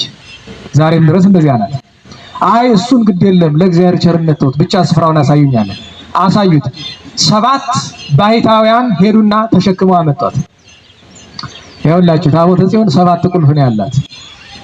እንግዲህ ሁሉ ይነገር አይነገር አንዳንድ ጊዜ አባቶች ሁሉን አትናገራለሁ እና ተቀብሮ ይቅር ታዲያ ዳገባ ነው። አሁን እኮ ምንም የማያውቅ ትውልድ እየመጣብን ነው። 7 ቁልፍ ነው ያላት። ታዲያ 7ቱ ቁልፍ በዕጣን ብቻ ነው የሚከፈት እንጂ ቁልፍ ሲባል እንደዚህ መክፈቻ እንደምስል መክፈቻ የለውም። እንግዲህ ዛሬ እንዴት እንደሆነ አላውቅም ያላየው። ቀድሞ ግን 7 ቁልፍ አላት በ7 አቅጣጫ። እስመ ሁልቅ ሳብዕ በዕብራውያን ፍጹም ውእቱ ይላል። በዕብራውያን 7 ቁጥር ፍጹም ነው። ያ 7 ቁልፍ 7 ዙር ጸሎተ ዕጣን እየተደረሰ ይታተናል። በአንደኛው ጸሎተ ዕጣን አንዱ እያለ ነው የሚከፈት። ፈቃዷ ካልሆነ ግን አትከፈትም እና ሲያጥኑ በአንደኛው ዙር ቦግ አለ አንደኛው። አራ ይሄ ንጉሥ ጻድቅ ነው አሉ ባይታባን። 6 ዙር አጥነው 6ቱ ተከፈተ። 7ኛውን ግን ቢያረኩት ይሰሩት እምቢ አለ። ሄደው ለንጉሱ ነገሩት። 7ኛውን ለኔ ተውት አላቸው። ለምን ብሎ ሲሉት ሄዶ የሰማይ ምድር ንግሥት እመቤቴ ሆይ ብሎ ድፍት ብሎ ይቷ ቦግ ብሎ 7ኛው ተከፈተ። ከነገስታት ውስጥ ታቦተ ጽዮንን ባይኑ ያየ ብቸኛ ንጉስ አርያም ሰገድ አፄ ኢያሱ ነው። ለምን? ስለ ንጽህናው ስለ በጎነቱ ነው። የሚገርማችሁ ነገር አፄ ዮሐንስ 4ኛ በጣም ደግ ንጉስ ነበሩ። ሰማይቱ ማለት ናቸው። መተማ የሞቱት ዛሬ ትግሬ እያልክ እንደምትሰደባቸው አይደለም። አፄ ዮሐንስ 4ኛ ለጎንደር ነው የተሰውላት። አንተ ደንቆሮ አስተውለው፣ አትስደባቸው። ነገስታትን አትሳደብ። ጥፋት ካላቸው በትክክል ይሄ ብለህ ለትምህርት በሚሆን መንገድ ነው እንጂ እሳቸው ትግሬ ናቸው እንዲያደርገው ምናምን ተው ግድ የለም ተው። የሶስት ነካ ያንተ ይነካባል። የሶስት ነካ ያንተን አፄ ቴዎድሮስ የሰሩትን ግፍ ሁሉ ይዘረዘርብህና ቴዎድሮስ ተዋረደብኝ ነው እንዳትል። ሁሉም ነገስታት በጎ ሰርተዋል፣ ያጠፉትንም አጥፍተዋል። መላእክት እኮ አልነበሩም፣ ሰዎች ናቸው። መልአክ አይደለም የነበሩ ሰዎች ናቸው። የበለጠ ቅድስና ያላቸው እንደ አርያም ሰገድ ኢያሱ ያሉ ግን ይደነቃሉ። እና አፄ ዮሐንስ 4ኛ ለማየት ፈልገው ያው ተግሳጽ ደረሰባቸው። ሳያዩ ተመለሱ። ኋላ አንድ የካቶሊክ ቄስ መጣና ጦር መሳሪያ ፈልጌ ከአውሮፓ ገዝተህ አምጣልኝ አሉት። አይ የለም አላቸው። ምን ፈልገህ ነው የለም የምትለኝ አሉት። ታቦተ ጽዮንን ያሳዩኝና በነፃ ላምጣልህ አላቸው። ኋላ መኳንንቱ መከሩና ችግር የለውም እንፍቀድለት፣ ግን መጀመሪያ መሳሪያውን ያምጣው። ለምን? ስለምትደፋው መጀመሪያ ያምጣው። እሱ ደግሞ ድርቅ አለ። ደብዳቤው ይሄው ማይተም ውል እንውሰድ፣ ግን መጀመሪያ ማየት ፈልጋለሁ። ኋላ እምቢ ትሉኛላችሁ አላ። እዛው እንግዲህ ያረገችውን ታርገው ብሎ ሄደ። ተመልሶ እሳቸው እንግዲህ መቀሌ ነው ቤተ መንግስታቸው። ተመልሶ መጣ። አያት? አዎ አየኋት። በጣም ይገርማል። አዎ አየኋት አለ። በሸቃቸው ሄደው እመቤታችን ቤተክርስቲያን አንቺ የኛ ላይ ነው እንዴ ጉልበትሽ? እኛ ኢትዮጵያውያን ምናምን ይሳና ይሄ ካቶሊክ እንዴት ያለች? ተበሳጭተው ሰራዊት አስከትተው ይተዳሉ። አክሱም ባይታውን ጠርተው አንቱ ይሄ ካቶሊክ ያያት እኛ ማየት ለምን ያቅተናል ብሎ ሲሉ ጃን ወይ ቀስ ይበሉ አላያትም አይቻል ብሎኝ አራ ሀዚያው ታቦተ ሚካኤል ጎን የሚቀመጥ ነበር። እሱን አውጥተን አሳይተን ነው አላያትም። የእሷ ፍላጎት ከሚቀርብለን ነው ሌላ ታቦት ነው ያሳየነው፣ እሷን አይደለም። ሞኝ ስለሆነ ግን እሷን ያየ መስሎት ይዶ ነው። ለምን? ያ ታቦተ ሚካኤል በጣም ጥንታዊ ብዙ ታሪክ ያለው ልክ እንደ ታቦተ ጽዮን በትልቅ ነገር ለብቻው የሚቀመጥ ነገር ነው፣ ጥንት የነበረ። አፄ ኢያሱ ያንን ካደረጉ በኋላ ከታቦተ ጽዮን ፊት ወድቀው እመቤቴ ሆይ ዛሬ አግኝቼሻለሁ፣ ድጋሚ እመጣለሁ፣ አደራሽ ድጋሚ ለልጅሽ አብቅኝ ብሎ ተስሎ መጣ። ድጋሚ ሁለተኛ ሄደ። ግን ምን ሊያደርግ ነው? ይዟት ሊመጣ። ልክ ታቦተ ጽዮን ላይ ሲቀርብ ያን ጊዜ ያልተደረገ ነገር አውሎ ነፋስ መጥቶ ከተማዋን አናወጣት። አለቀሰ። በድያለሁ ሲል መልአከ እግዚአብሔር ለካ ከፊት ለፊት ኖረን፣ አይዞህ አታልቅስ፣ በድለህ አይደለም፣ ነገር ግን ልትወስድ ስላሰብክ ፈቃዷ እንዳልሆነ ልትገልጥልህ ነው እንጂ አልበደልክም። ይልቅስ የሥላሴን ቤተክርስቲያን አንጽ ተብሎ መጣ። ደብረ ብርሃን ወርዶ ንጉስ ሲሆን በሺህ ወቄት በ2000 የሚሉ አሉ። ደብረ ብርሃን የሚለውን ስምና አፄ ዘርዓ ያዕቆብ ሁለት እሱ እንደሚመጣ አውቀው ከ300 ዓመት በፊት አፄ ዘርዓ ያዕቆብ ሁለት የሥላሴ ታቦትን አስቀምጠው ነበር። አንዱን ሰጡት፣ ይዞ መጣ። ደብረ ብርሃን ተሰራ። ያ ሌላ ታሪክ ነው። እንግዲህ የሰማችሁ ነው። እንግዲህ ወደ መጨረሻው እንምጣ። ይሄ ደብር ከታነጸ በኋላ ቅድም የመጀመሪያው የዚህ ደብር አስተዳዳሪ ቄስ አፄ ማን ነበሩ አልኩኝ? አለቃ ማን? አትቋጥሩም ማለት ነው። አሁን ቄስ አፄ ዘወልድ በሉ እስቲ፣ ኧረ በደንብ በሉ። ዛው ዘወልድ ይባላል። እሳቸው 4 ዓመት እንደዛ አካባቢ ነው የቆዩ። ወዲያውን ያረፉ ጻድቅ ነበሩ። በእሳቸው ማን ተተኩ? ቀጥሎ አዲያም ሰገድ እያሉ አሁንም ቄስ አፄ ዮሐንስ ይባላሉ። ሊቅ የደብሩ አስተዳዳሪ ነበሩ። እንደገና እሳቸውም አፄ አዲያም ሰገድ እያሉ አሁንም አረፉ። የመጨረሻው አፄ አዲያም ሰገድ እያሱ ልጃቸው ሲገላቸው ጨቅላ መንዞ ደሴት ላይ የነበሩት የዚህ ደብር አስተዳዳሪ ቄስ አፄ ሚካኤል ይባላሉ። እንግዲህ በዜና ማይል ከዚህ የተረፈውን እሳቸው ናቸው የሚያውቁት፣ የደብሩ ሰዎች ናቸው የሚያውቁት። እንግዲህ ታዲያ የመጨረሻ ልትነግረን የፈለክ ነገር ምንድነው ካላችሁ፣ ይሄ ደብር ሌላ ለየት ያለ ታሪክ አለው ብዬ ትናንት ጥቆማ ሰጥቻችኋለሁ። ይኸውም ንጉሱ የመጀመሪያው ህልማቸው ታቦተ ጽዮንን ማምጣት ነበር፣ አልተሳካላቸው። ፈቃድ እግዚአብሔር አልሆነም። ሁለተኛው ምናልባት መስቀሉንም ነበር፣ እሱም አልሆነም። ሶስተኛው ለምን ከተማዋ እንድትባረክላቸው ይፈልጋሉ። እንዴ ጎንደር ሲባል እኮ ታውቃላችሁ፣ እዚህ በፊት አልነገርኳችሁ? ጎንደር እኮ ላደለው እንኳን አድባራቱ አሁን እኛ እዚህ ጫማ ለሰው ቆናል ነው እኮ ነው። አድባራቱ አይደለም ከተማው ራሱ እኮ ታውቃላችሁ በጫማ አይረገጥም እኮ። የቀድሞ ሰዎች እኮ ጎንደር ሲገቡ ጫማ አውልቀው ይገቡ ነበር እኮ አታውቁም? ጫማ ማውለቂያ 9 ቦታዎች ነበሩ ጎንደር እኮ። ከዚያ በኋላ የለም። ከዚያ በኋላ ያለው እንደ ገዳም ነው የሚቆጠሩ። እንደዚህ እንድትሆን ያደረጉ እነ ፋሲል ነው ዮሐንስ ነው ኢያሱ ናቸው። በተለይ አዲያም ሰገድ ኢያሱ የውጭ ግንኙነት ነበራቸው። አፄ ፋሲልና አፄ ዮሐንስ የውጭ ሰዎችን አንፈልግም። እሳቸው የውጭ ግንኙነት ስለነበራቸው አንድ ከአርማንያ ሀገር ፈረንጅ ሲመጣ አንድ ስራ ልስጥ አሉት። መነኩሴ ነው። ምን አላቸው? የአባታችን የውስጣቴዎስን ክቡር ስጋ አምጣልኝ ከአርማንያ አሉት። ይዞት መጣ። የሚገርመው ነገር 2 ታሪክ ነው ያለ። አንዱ ታሪክ አደባባይ ኢየሱስ ነው ይላል። አንዱ ታሪክ መንበረ መንግስት ነው ይላል። የአቡነ የውስጣቴዎስ አጽም። ከዚህ አስቀድመው ግን ይሄን ደብር ሲያንጹ አንድ ነገር አድርገዋል። ደብረ ሊባኖስ ሄዱ አባቶች። ያን ጊዜ ደብረ ሊባኖስ በጣም ተዳክሞ ነበር። ጨጌው የሚኖር የነበረ እዚሁ ጎንደር ነው። ጨጌ ቤት ታውቁታላችሁ አይደል? ደብሩ አዘዞ ነው። ጨጌ ቤት ግን እዚህ ነው። ሄደው አባቱ የቀሩትን እዚያ የክቡር የአባታችን ክቡር ስጋ የሚጠብቁትን ታውቃላችሁ። የአቡነ ተክለ ሃይማኖት ክቡር ስጋ 3 ቦታ ነው ያለ። የተወሰነው እስክንድርያ ግብጽ ሄዷል። አሁንም አለ። በነገራችሁ ላይ የነሐሴ ተክለ ሃይማኖት ያወጡታል በወርቅ ሳጥን አድርገው። በአሁን ቅር ያለኝ ሴቱም ወንዱም እየመጣ እየዳሰሰው ብታዩት በላይ ይራኩታል። ሰው እንደው መደባደብ ነው የሚቀረው። ለምን? የአቡነ ተክለ ሃይማኖት ለምን? ከቅዱሳን ሁሉ ክንፍ ያላቸው ብቸኛ እሳቸው ናቸው ብለው ያምናሉ። ዛሬ ድረስ ይገለጡላቸዋል። አልሰማችሁም? አንድ ክርስቲያንና እስላም ተጋጭተው እስላሙ ክርስቲያኑን ሊገፋው ሲል ደንግጦ ወደቀ። ምን ሆነ ነው ሲባል ለካ ይሄኛው አቡነ ተክለ ሃይማኖትን የሚያከብር ነው፣ ግብጻዊ ክርስቲያን ነው። ለካ በውስጡ የአቡነ ተክለ ሃይማኖት ስዕል አድኖ ይዟል። ምን ሆነ ነው ሲባል 6 ክንፍ ያላቸው ጠቆር ያሉ ሰው ከኋላው ቆመው እሳቸው አስፈርተው ይለዋል። እንግዲህ ግብጽ አንተ እዚሁ ነው ያልተጠቀምከውን ማለት ነው። ግብጽ ድረስ ክብራቸውን ስላወቁ በማን ዘመን እንደሄደ ሌላ ቀን እነግራቸዋለሁ። ያንን ክቡር ስጋቸው በማን ዘመን እንደሄደ ወደ ግብጽ የተወሰነው ተረፈ አጽማቸው። አዲያም ሰገድ ኢያሱ ግን ሄደው ከዚያ ፈቃድ እግዚአብሔር ጠይቀው የጻድቁን ፈቃድ አግኝተው ተረፈ አጽማቸውን ክቡር ስጋቸውን ይዘው በዝማሬ በማህሌት ታምራት የተደረገላቸው ነው የመጡት። ከታምራቱ አንዱ የሚያስገርም ልንገራችሁ። ሲመጡ በዚህ በአዲስ ዓለም መካከል በነበረው ድልድይ ነበርና የሚያልፉ ከርቀት አቦ ገብረ መንፈስ ቅዱስ ቤተክርስቲያን ላይ በጣም ሰው ከቦ ያሉ ፈረሰኛ ይልኩና ምንድነው ብሎ ያስጠይቃሉ። አይ ሰው ሞቶ ልንቀብር ነው እንዳትቀብሩት ብሎ አዋጅ መልእክተኛ ላኩ።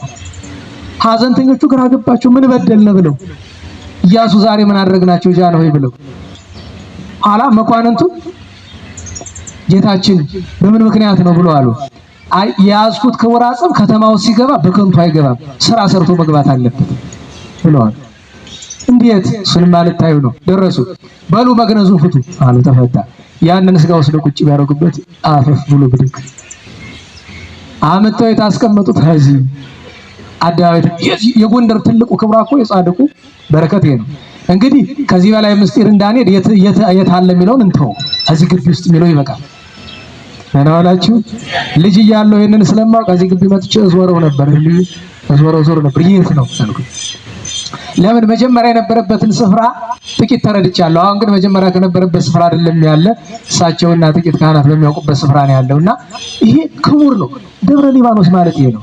ቅድም አልነገርኳችሁም? ምዕራፈ ቅዱሳን ለምን ተባለ? ይሄ ነው ምክንያት። ኋላ ደግሞ ብዙ ቅዱሳን እየመጡ የጻድቁን በረከት ሲሹ እዚህ ይኖሩበት ነበር ይባላል። ለሁሉም ከዚያ በኋላ በዘመነ አጸባ ቅድም እንደነገሯችሁ በ1770ዎቹ ይቅርታ በ1760ዎቹ የነበሩት ዮሐንስ ዘዋሂዲሁ ታሪክ ሰርተውበታል። እንግዲህ እሳቸው በተበለጠ ያስረዷቸዋል። ሰሜን ምዕራብ አቅጣጫ የምትባለው ያቺ ናት። እንግዲህ ነገስታት እዚህ ብዙ ተቀብረዋል ይባላል። ከተቀበሩ ነገስታት እንግዲህ በስም የሚታወቁ ሁለት ናቸው። እሳቸው የበለጠው ሊነግሯችሁ ይችላሉ። በተለይ አፄ በካፋ የአርያም ሰገድ ኢያሱ ልጅ ናቸው። የሚገርማችሁ በካፋ ሩፋኤልን ሰርተዋል። ከገዛ ደብራቸው መቀበር ትተው የተቀበሩ የት ነው? እዚህ ነው። እንድታውቁት የሚያስፈልገው የምታዩት የቆባስተል የሚባለው ጥንቱኑ ስሙ ቆባስተል አይደለም፣ ሌላ ነው ስሙ። ቆባስተል የተባለ በኋላ ነው። ቆባስተል የሚገኘው በዛ ባንገረ መውረጃ ነው ዋናው ቆባስተል። እቺ የምታያት ከተመለከቷት መካከለኛዋ ሰረገላ ጥንት ብዙ ነገር ነበራት። ወደዚህ ደብር መግቢያዋ እሷ ናት። ወደ ሩፋኤል መሄጃዋ እሷ ናት። እዚያ ስትሄዱ አላያችሁትም? ደግሞ በዘፈን መጣሁ ብሎ አሁን አረ ኮሌጅን ታነባክ ወዳገባን እንዴት ዋላችሁ? ላጠቃለል ስለው እየመጣ እየረበሽ እስኪ ይሁን ኮሌጅ እኮ ነው። ኮሌጅ ና ተመዝገብ ምናምን ብሎ ግን እንደዚህ ሲያደርጉ ይከፍላሉ። ለከተማው ይሰው ላደነቆሩበት በሚዲያ መጥቶ ማስታወቂያ ለመናገር እናስከፍላቸው ነበር ብዬ ነው። ለሚዲያ ላለመክፈል እኮ ነው። ከተማ አስተዳደሩ ንገሯቸው ማስከፈል አለባቸው። የከተማ ሞንታርቦ የሚለፈልፈው ይክፈል። ቢያንስ እኛ መደንቆራችን ካልቀረ ለከተማዋ ይክፈል። እና ለሁሉም ይሄ ቅዱስ ስፍራ እንዲህ ያለ ብዙ ታሪክ የነበረው ነው። አስረዝም ያለሁኝ ግን እንዴት ይሆናል? በዓመት አንድ ቀን የሚደረግ ነገር ስለሆነ ነው። እግዚአብሔር አምላካችን የጻድቁ ተክለ ሃይማኖትን የጻድቁ የሰማዕትን የኢያሱን የዚህን ቅዱስ ስፍራ በዚህ ቅዱስ ስፍራ የነበሩ የካህናት የዲያቆናት የምእመናን የሊቃውንት የመኳንንት የመሳፍንት የወይዛዝርት በጎ የሰሩ የሁሉንም በረከት ያሳደረብን። ኢያሱ 24 ዓመት አስተዳድሮ ሁሉን ደልድሎ መንግስቱን መንኖ ሄዷል። መንግስቱን የመነነበት ምክንያት ነፋስ አውሎ ተነስቶ ግምጃ ቤት ፈረሰች። ሁልጊዜ አፄ አርያም ሰገድ ኢያሱ አብይ ጾምንና ፍልሰታን በሱባዔ ነው የሚያሳልፈው። ይሄን ማወቅ አለባቸው። 24 ዓመት በሙሉ በምንም ተአምር አብይ ጾምን ስለ ጌታችን ክብር፣ ፍልሰታን ስለ እመቤታችን ክብር። ኋላ ከሱባዔ ቆይቶ ሲወጣ ድጋሚ እንደገና ሰዓት ተነስቶ ይሄ አደባባይ ተክለ ሃይማኖትና ጊዮርጊስ ተቃጠለ። በሶስተኛው ግን ሲመጣ አባ ስብሐት ለአብ አረፉ አሉት። አባ ስብሐት ለአብ በመጨረሻው ዘመን ከማረፉ በፊት የነፍስ አባቱ ነበሩ። ሊቁ አባ ስብሐት ለአብ መልክአ ሥላሴን ስብሐት ለአብ የሚለውን ምስጋና የደረሱ 14 ቅዳሴያትን የተረጎሙ ሊቅ ናቸው። ኋላ አይ ጌታዬ ምን እያልከኝ ነው? በዚህ አደጋው ከፋ፣ በዚህ እንዲሆነ ብሎ ደብረ ብርሃን ካሉት ከ12ቱ መካነ ሱባኤዎች በአንዱ መካነ ሱባኤ የእሱ የጸሎት ስፍራ ነበረች። ገባ። ስሉስ ቅዱስ ምን ላድርግ እኔስ ይሄን ዓለም ሳየው ከንቱ ነው ልተወዳለሁ ብሎ ቢል በራእይ 3 አረጋውያን መጥተው ወዳጃችን ፈቃዳችን ነው፣ መንግስቱ ይበቃሃል፣ ሂድ መንን፣ ነገር ግን በሰላም አትሞትም፣ ከትሩፋት ወገን ጥቂት የቀረሃልና በሰማዕትነት ይፈጸምልሃል። አይ ካላችሁስ ደግ ብሎ ወረደ። የት? ጨቅላ መንዞ መቅደሰ ገላውዲዮስ የሚባል በጣና ቂርቆስ ልፍ ብሎ ነው የምታገኙት ስፍራው። ከጣና ቂርቆስ ወዲህ እዚያ ሄዶ ሱባኤ ገብቶ ልብሰ መንግስቱን አውልቆ አክሊለ መንግስቱን እዚህ ትቶ ወገቡን በሰንሰለት በእሾህ ልብ ብላችሁ በእሾህ በሰንሰለት ታጥቆ ሲጾም ሲጸልይ አንድ የተረገመ ልጅ ነበረው። መቼስ ጻድቃን ሁሉም የሚወልዱት ልጅ ጻድቅ ሊሆን አይችልም። አንዳንዱ ክፉ ይሆንባቸዋል። ልክ ከዳዊት ልጆች አምኖን ነውረኛ፣ አቤሴሎም አባቱን አሳዳጅ እንደሆነው ማለት ነው። እዚህ ተክለ ሃይማኖት የሚገርመው ልጁን ተክለ ሃይማኖት ነው ጻድቁን ወዶ ነው። ልጅየው ማይረባው ጳውሎስ ደርመን የሚባሉ ክፉ ሰዎች ነበሩና አንተ አባትህ ንጉስ እያለ ስለማይነግስ አባትህን ካልገደልከው መንግስት አይጸናልህም ብለውት ተልኮ መጀመሪያ በጦር ደጋግመው ወጉት። ነፍሱ አልወጣ አለ። በጥይት ደበደቡት። አልሞተም ብለው በእሳት አቃጠሉት። አንድ ባይታዊ ገብተው ልብሳቸው አብሮ እየተቃጠለ ጎተው አውጥተውታል። ይህንን ደብር በዕፀ ወቄድሮስ ያነጸ ጎንደርን ያስጌጠ ደብረ ብርሃንን የሰራ ኢትዮጵያን ያስከበረ ገናናው አፄ ኢያሱ በጦር ተወግቶ በጥይት ተደብድቦ በሳት ተቃጠለ። ያውም በገዛ ልጁ ሰማዕትነት ተቀበለ። ስሉስ ቅዱስ እንደተናገሩት ማለት ነው። ይሄ ነው መጨረሻው። የዝክረ ቅዱሳን ነገር በየዓመቱ የምንሰበሰበው ዝክረ ቅዱሳንን ለማክበር አይደለም፣ እግዚአብሔርን ለማክበር ነው። ማህበሩ ቅዱሳንን የምናከብርበት ነው እንጂ ማህበሩ አይደለም የሚከበር። ማህበሩ የሚያከብራቸው ቅዱሳን ነው መከበር ያለባቸው። ሰለስቱ ምዕትም አለ አይደል? ሰለስቱ ምዕት ሲባል 318 ቅዱሳን ሊቃውንትን ለማክበር ነው እንጂ እዛ ውስጥ ያሉ ማህበረተኞችን ለማክበር አይደለም። እንኳን ያልሰራ ነው ብንሰራም መከበር ለኛ አጓጉል ነው። ግን ጥቆማ ልስጣችሁ። እኛ በዝክረ ቅዱሳን ውስጥ ለምንሰራው ስራ፣ በሰለስቱ ምዕት ውስጥ ለምንሰራው ስራ እኔ የምናገረውን ነገር መለኪያ አታድርጉት። እኔ የምናገረው አባቶቼ በል ያሉኝን መጻሕፍት የነገሩኝን ሐቅ እናገራለሁ። በዚያ የሚከፋው ሰው ካለ ማህበሩን ተውትና ጠብ ከፈለጋችሁ ከኔ ጋር ተጣሉ። ከኔም ጋር መጣላትም አይረባችሁም። ስለዚህ ያለው አማራጭ ምንድነው? እኛ የምንሰራው ገዳማት በረሃብ እንዳይፈቱ የምንሰራው ስራ ቀላል አይደለም። እኛ ስለሰራ ነው አይደለም። የስራውን ቀላል እንዳልሆነ ማወቅ ከፈለጋችሁ ክረምት ላይ እህል መስፈር አቆምነ። 7 ገዳም ተፈቷል። አንድ ስፍራ ብቻ አንድ አካባቢ ብቻ 7 ገዳም ክረምት ላይ ስላቆመ ቀላል እንዳይመስል ብዬ ነው። እዚህ ከተማ ተሰብስበህ ህንጻ እያፈረስክ እንደምትሰራው እንዳይመስል። ሁለተኛ ነገር የአብነት ትምህርት ላይ፣ ሶስተኛ ነገር ቢቻል በዚህ በ2018 መሰራት ያለበት ነገር ከተማ ውስጥ ያሉ በረሃብ ምክንያት ሃይማኖታቸውን የሚለውጡ ገላቸውን የሚሸጡ እህቶች እናቶቻችን ላይ መሰራት አለበት። እባካችሁ እስኪ አስቡበትና ይሰራ፣ ይሞከር። ጎንደር እንድታውቁት የሚያስፈልገው ነገር ከዚህ በፊት በድርውሽ ጊዜ ተመክሮ ካህኑ አይሰማ፣ መምህራኑ አይሰሙ፣ ህዝቡ አልሰማ አለ። ተመክሮ እምቢ ሲሉ መጨረሻ ላይ የዋልድባ አባቶች መከሩ፣ የሞጊና መከሩ፣ የአንኮድብ መከሩ፣ የጎንዶች መከሩ። የመጨረሻው መልእክተኛ ግን የተላከ ከማን ነው? ከማኅበረ ሥላሴ ነው። ከማኅበረ ሥላሴ የመጡ ባይታዊ ንስሐ ግቡ አይደለም፣ አንዲት ቃል ነው የተናገሩ። አደባባይ ወጥተው እዚህ ጎንደር መጣልህ ባንጃ መግቢያህን እንጃ ብለው ሄዱ። ባንጃ ማለት ጎንደርን እስከ መሰረቷ የፈነቀላት የሱዳን ጦር ሰራዊት መሪ ስም ነው ልታውቁት። አሁንም ያ ባንጃ ዝግጅቱን ጨርሶ እየጠበቀ ነው። ዛሬ እዚህ ያደስከውን ነገር ነገ መልሰህ ላታየው ትችላለህ። ዛሬ የምትሰራው ቤተክርስቲያን መቼ እንደሚጠፋ አታውቀው። ለምን? አመፀኛው በዝቷል። እዚህ ከተማ ውስጥ አመፀኛው በዝቷል። ህሊና ቢሱ በዝቷል። ካህኑ ካህን አይደለ፣ ዲያቆኑ ዲያቆን አይደለ፣ መነኩሴው አዲያም ሰግድ ኢያሱ አንድ ጊዜ አዋጅ አስነገሩ። መነኩሴው ሁሉ ከከተማ ይወጣልኛል። ምን አላችሁ? ጎንደር ውስጥ የመነኮሳት መኖሪያ ራሳቸውን ይቻላሉ።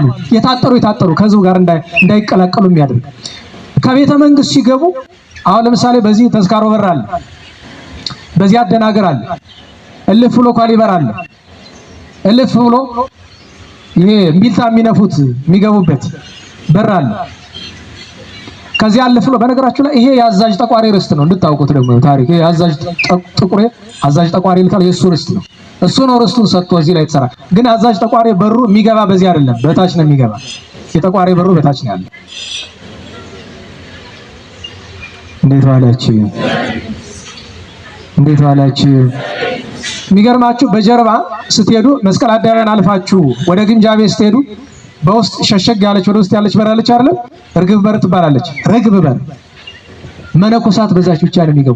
በዚያ ከገቡ በኋላ ደግሞ አስቄጥስ በር የምትባላለች መነኮሳት ብቻ የሚገቡባት ከሌላው ሰው ጋር እንዳይገናኙ እና ምን አሉ መነኩሴ ሁሉ አዋጅ ነግሬብሃለሁ፣ ድጋሚ እስከምጠራ ከከተማ ውጣልኝ። አስወጥተውት ያውቃሉ። እንደዚህ ረበሻቸው። እዚህ ተቀምጦ የሃይማኖት ክርክር እያነሳ ምን እያለ እንደዚህ ዘመን እንደመናፈቁ ማለት ነው። በላላችሁ ኋላ ግን በሃይማኖት ክርክር ተዋሂዶ ስትጸና ቅባት ሲወገዝ መነኮሳት ከሊቃውንቱ መነኮሳት የተወሰኑት ተጠርተው መጥተው ነበር እና አለቃ ኒቆላዎስ እና አለቃ ወልደ ማርያም ሁሉ ከህጣናት ተጠርተው ነበር። ኋላ ሰማዕትነት የተቀበሉት እና ይውላችሁ እባካችሁ ስለነገዋ ሀገራችን፣ ስለነገዋ ከተማችን፣ ስለነገዋ ቤተክርስቲያን እናስብ።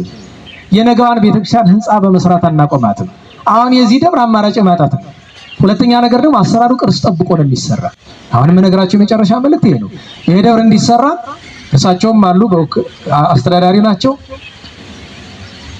ቅርሱን የሚቆጣጠሩት ስማቸውን እንጠራላችሁ ይችላል። እዚህ ውስጥ ያሉ ትልልቅ ሰዎች አሉ ቅርሱን የሚቆጣጠሩ። ምክንያቱም የአፄ ፋሲል አካል ነው። የአፄ ፋሲል ቅርስ አካል ነው። ቅርሱን ጠብቆ ስርዓቱን ጠብቆ የሚሰራ ስለሆነ በዚህ እንስማማ። ለምን ታሪክ እንዳይጠፋ። አሁን የሚሰራ ታሪክ እንዳይጠፋ ነው። ሌላው ግን ታሪክ ነው እያጠፋ ያለ። የሚሰራው ቤተክርስቲያን እንኳን ምንም ቤተክርስቲያን አይመስልም እኮ። አሁን እየተሰራ ያለው ቤተክርስቲያን ተመልከቱት። ምንም የዚህን የአደባባይ ኢየሱስን ዲዛይኑን ተመልከቱት። ምንም እኮ ቤተክርስቲያን አይደለም። አውሮፓ ውስጥ ያለ አንድ ጴንጤ ቸርች ነው የሚመስለው እኮ እናውቀዋለን። ከዲዛይን ብሶ እንኳን አሁን የዚህን ዲዛይን አይታችሁት ይሆናል አለ መሰለኝ ተለጥፎ ያው እዛ ተመልከቱት። ይሄ አይደለም ብቻ አይደለችም ቤተክርስቲያናችን በቃ። ስለዚህ አደባባይ ምዕራፈ ቅዱሳን አቡነ ተክለ ሃይማኖት ወአቡነ ገሪማ ወካህናተ ሰማይ ቤተክርስቲያን ይሰራል። በዚህ እንስማማለን። ቅርስ ስለሆነ ቅርስ ጥበቃ ስለሆነ ማለት ነው። ለሁሉም እግዚአብሔር መድኃኔዓለም ሀገሩን፣ ደብሩን፣ ማህበሩን፣ ካህናቱን ይጠብቅልን፣ ሰላሙን ቸርነቱን ያደርግልን።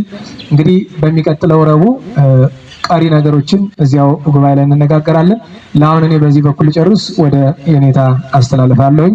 ስብሐት ለእግዚአብሔር ልዑል ወለወላዲቱ ድንግል ወለመስቀሉ ክቡር ዕፀ ኃይል አሜን።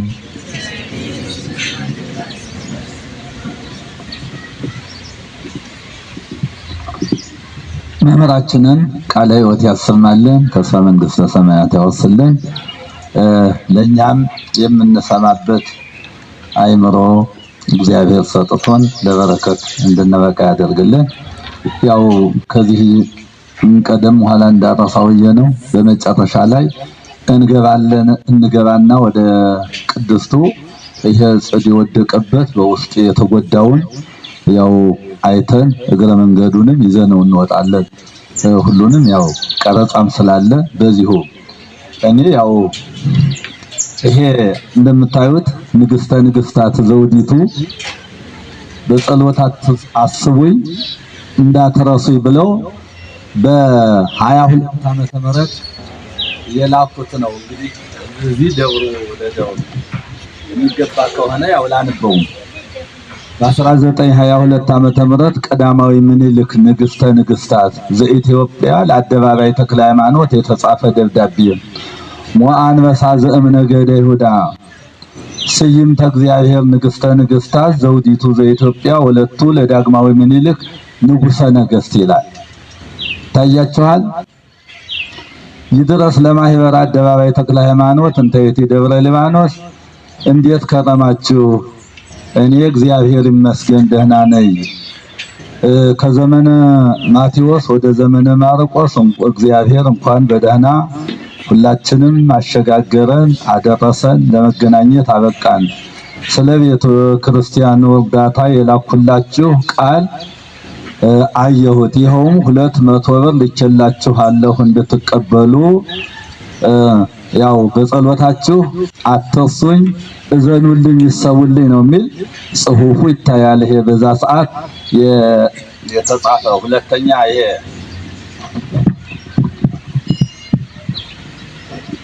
አርማውና ይሄ እንትኑ ያለበት በዛ ሰዓት ሁለተኛ እንትን ውሏል። ያው ተጽፎ ነው። ይሄ ብዙ ጊዜ በብር ነው የተጻፈ። በዛ ሰዓት ይሄ ስላልነበር በብር የተጻፈው ስለማይነበር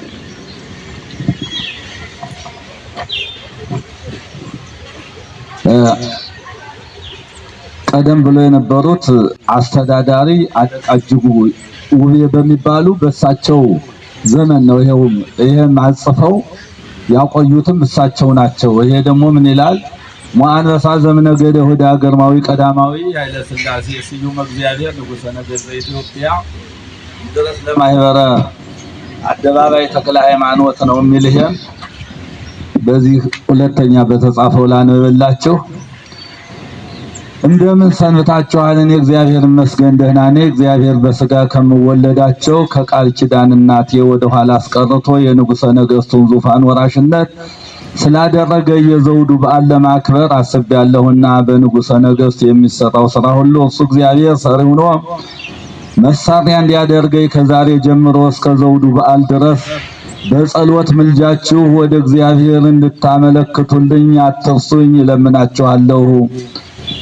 አደባባይ ተክለ ሃይማኖት ያው ካህናት ብሎ ለዚህ ለካህናቱ በዛ ሰዓት ያው የተሰጠው ነው። እንግዲህ ይሄም ያው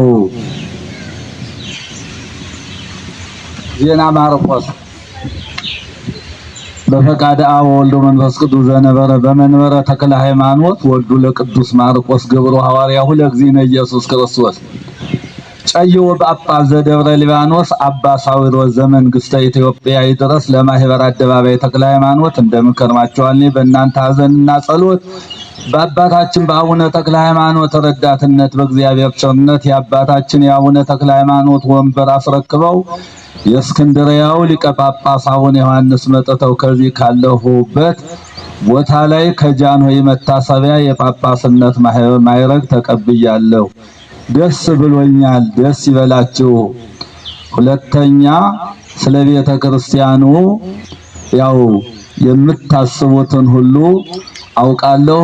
በንግስቲቱ አማካኝነት 200 ብር ሰደውላችኋል። ንግስቲቱ እኔ 100 ብር ጨምሬ 300 ብር ያው ለቤተ ክርስቲያኑ አጋዥ የሚሆን ልኬላቸዋለሁ ነው የሚሉት። እንግዲህ ይሄን የመሰለ ታሪክ የነበረው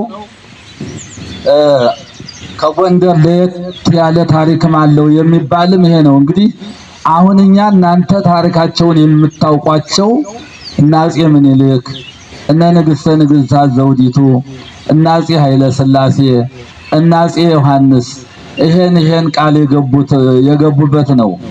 እንዲያውም ግርማዊ ቀዳማዊ ንጉሠ ነገሥት ኃይለ ሥላሴ ይሄን እንትን ካደረጉ በኋላ አንድ እትም 40 ወንጌል ያው ልከው አሁን ቤተክርስቲያኑ እየተገለገለበት ነበር። አሁን ግን እንደዚህ ያሉ ታሪካዊዎቹ ነገሮች በክብር እንዲቀመጡ ብለን ያው በክብር ተቀምጠዋል። ቤተክርስቲያኑ ላይ ያለ ይገኛል ማለት ነው። እንግዲህ ይሄን ሁሉ የነበረው ነው። ለቆይታችን ቆይታችኋል። አሁንም እንዳላዘገያችሁ ነው። ይሄ ደብር እንግዲህ ያው የሚታወቀው እንግዲህ ይሄን ያለው እስካሁን እኔ ከዚህ ቦታ ከመጣሁበት ጀምሮ ለ20 ዓመታት እንስራ የሚል ብዙ ሰው ነበር። ቤተክርስቲያኑ ከዚህ የበለጠ ብዙ ሰዎች አሉት፣ የሚያግዙት አሉ። እኔ ስራ እንደማልፈልግ ሁሉ አይሰራም። አሁን ታሪክ ቤተክርስቲያን አጥፊዎች እንጂ አሁን የሚያድሱት ሰዎች በአዲስ የሚቀይሩት ታሪክ አይደለም እየተባለ ከመምህሩ እንደሰማችሁት ምናልባት እንዳይወሰወቅስ በማለት ታሪኩን ጠብቀን ቆይተናል። አሁን ግን ራሱ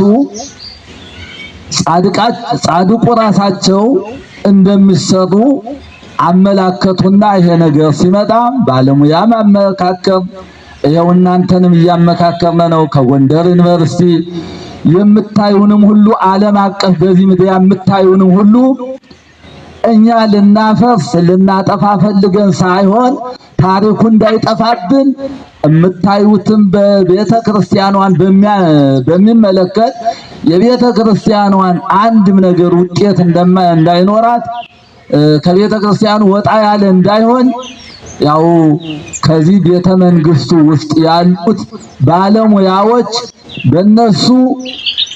እነሱ በሚያቀርቡት ዲዛይን እነሱም አሁን ይሄን ፈቅደዋል። ሌላ የተሻሻለ ከዚህ ላይ እየጨመሩበት ነው ያለ። ይሄ ተጨምሮ ተካቶ ይሰራል። ማንኛውም ሰው በዚህ ሚዲያ የምታዩት ቅር የሚላችሁ አይደለም።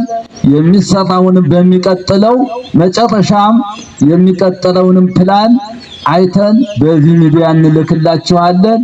እግዚአብሔር ፈቅዶ እንግዲህ ለዛ ያብቃን። አሁን እኛ ያለነው ቤተክርስቲያኑ በጠባብ ቦታ ያለ ምንም ገቢ ስለሌለው የሚያግዘን ሁሉ ስለሌለ ይሄን ገንዘብ እያሰባሰብን ነው። በየጊዜው የሚሻሻለውን ዲዛይን እየተመካከርነ ባሉት ባለሙያ አገር ውስጥ ባሉት ባለሙያ ይሄን አንድ ጥራዙን አንድ ደረጃውን እንዳይለቅ አድርገን እንሰራለን ብለን አስበናል።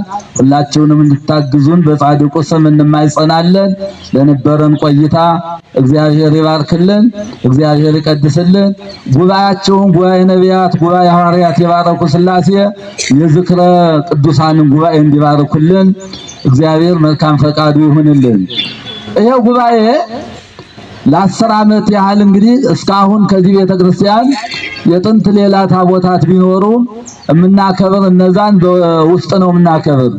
እኛ ግን አባቶቻችን እንዳቆዩን በአንዲት ቤተክርስቲያን እንደምናውቃት ሁሉ አንድ የጻድቁን ቤተክርስቲያን አንድ የጻድቁን ታቦት ወርሃ በዓል ክብረ በዓል እያከበርን ቆይተን በ2007 ዓመተ ምህረት እንደ እግዚአብሔር ፈቃድ ሆኖ ትላልቆቹንም ሰዎች አመካክረን እንዲያው ታቦት ሲገባ እንዲያው ብጻት ስለት በየወሩ ምን ይመጣል ሰው ይመጣል ብለን ሳይሆን እነ የኔታ ሊቃውንት ዕዝራ ሐዲስን አመካክረን ሁሎቹ ሊቃውንት አሉ የሚባሉትን ሊቃውንት አመካክረን ብፁዕ አባታችንን በረከታቸው ይድረሰን አቡነ ኤልሳን አመካክረን አይ ካላችሁት ይሄ ይሁንም ሰው ብዙ በረከት አግኝቶ የማያውቅ ከተሳቱ ቅዱሳን ነው ብሎም አቡነ ገሪማ በዚህ በአማራ ክልል የሚታወቁበት ቦታ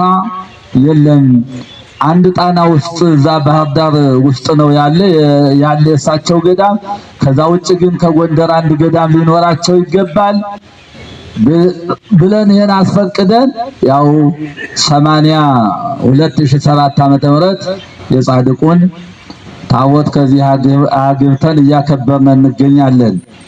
እዚህም ዝክረ ቅዱሳን በእውነት የእሳቸውን በረከት እሳቸው ያገኙትን ቃል ኪዳን ያድላችሁ።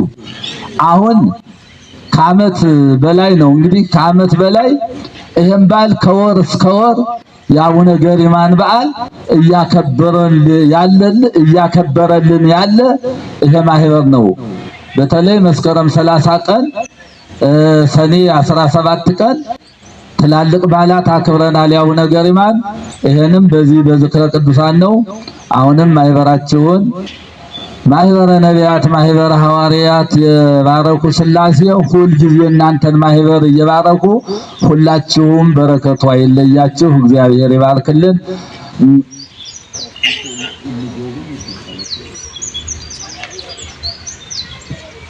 እሺ በዚሁ የጉባኤው ማሳረጃ ጸሎቱን አድርገን ውስጡን እንጎበኛለን ነው የሚል። አሁን ወደ ጸሎቱ ሁላችንም እንነሳ። ስብሐት ለአብ ስብሐት ለወልድ ስብሐት ለመንፈስ ቅዱስ ስብሐት ለአብ ስብሐት ለወልድ ስብሐት ለመንፈስ ቅዱስ ስብሐት ለአብ ስብሐት ለወልድ ስብሐት ለመንፈስ ቅዱስ ስብሐት ለእግዝእትነ ማርያም ድንግል ወላዲተ አምላክ ስብሐት ለመስቀለ እግዚእነ ኢየሱስ ክርስቶስ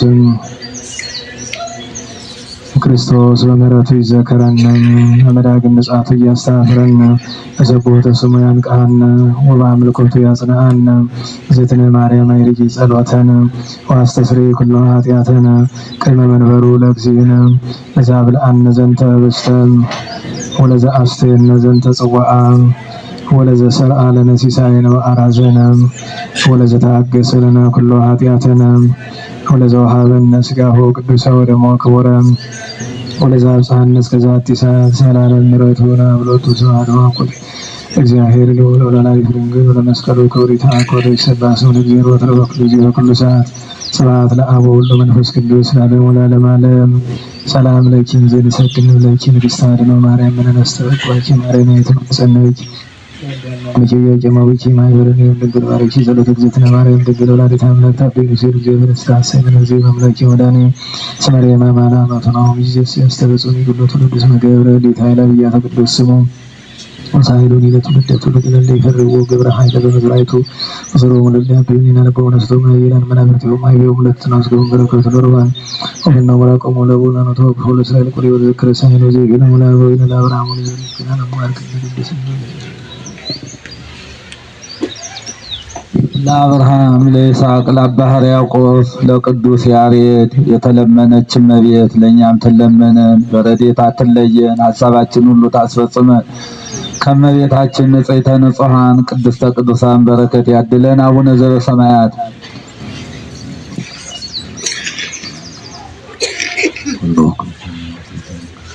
ስብሐት ለዓለመ ዓለም ማርያም ሰላም ለኪ ድንግል በእናትሽ በድንግል ወለደች ከመይሰላይለን አባነ ከመይጸናች ይፍታይ ዲያንጽዋ ሰስርግ ዚኑ አምላክነ ወዳኒነ ኢየሱስ ክርስቶስ ዘሰራይ ኃጢአት ዓለም እስራኤልክሙ ኃጢአት ዘገበርክሙ ነስክሙ እስከዚያ ሆየ ካህናት ሆይነ ዲያቆናት አግብርታዊ ማት በበሰመክሙ ኩኑ ፍቱሃነ ወንጹሃነ ረሴክሙ ድልዋነ ለመንግሥተ ሰማያት እግዚኦ መሐረነ ክርስቶስ ንበላ 12 ጊዜ እግዚኦ መሐረነ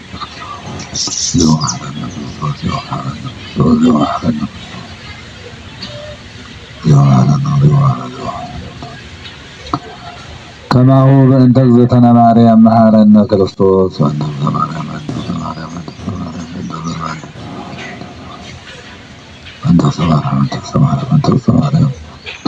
ኦ እግዚእየ ኢየሱስ ክርስቶስ ሰረይ ኃጢአትየ ወኃጢአተ ኩሉ ሕዝብ ከማይሰራ ኃጢአት እግዚአብሔር ይፍታ።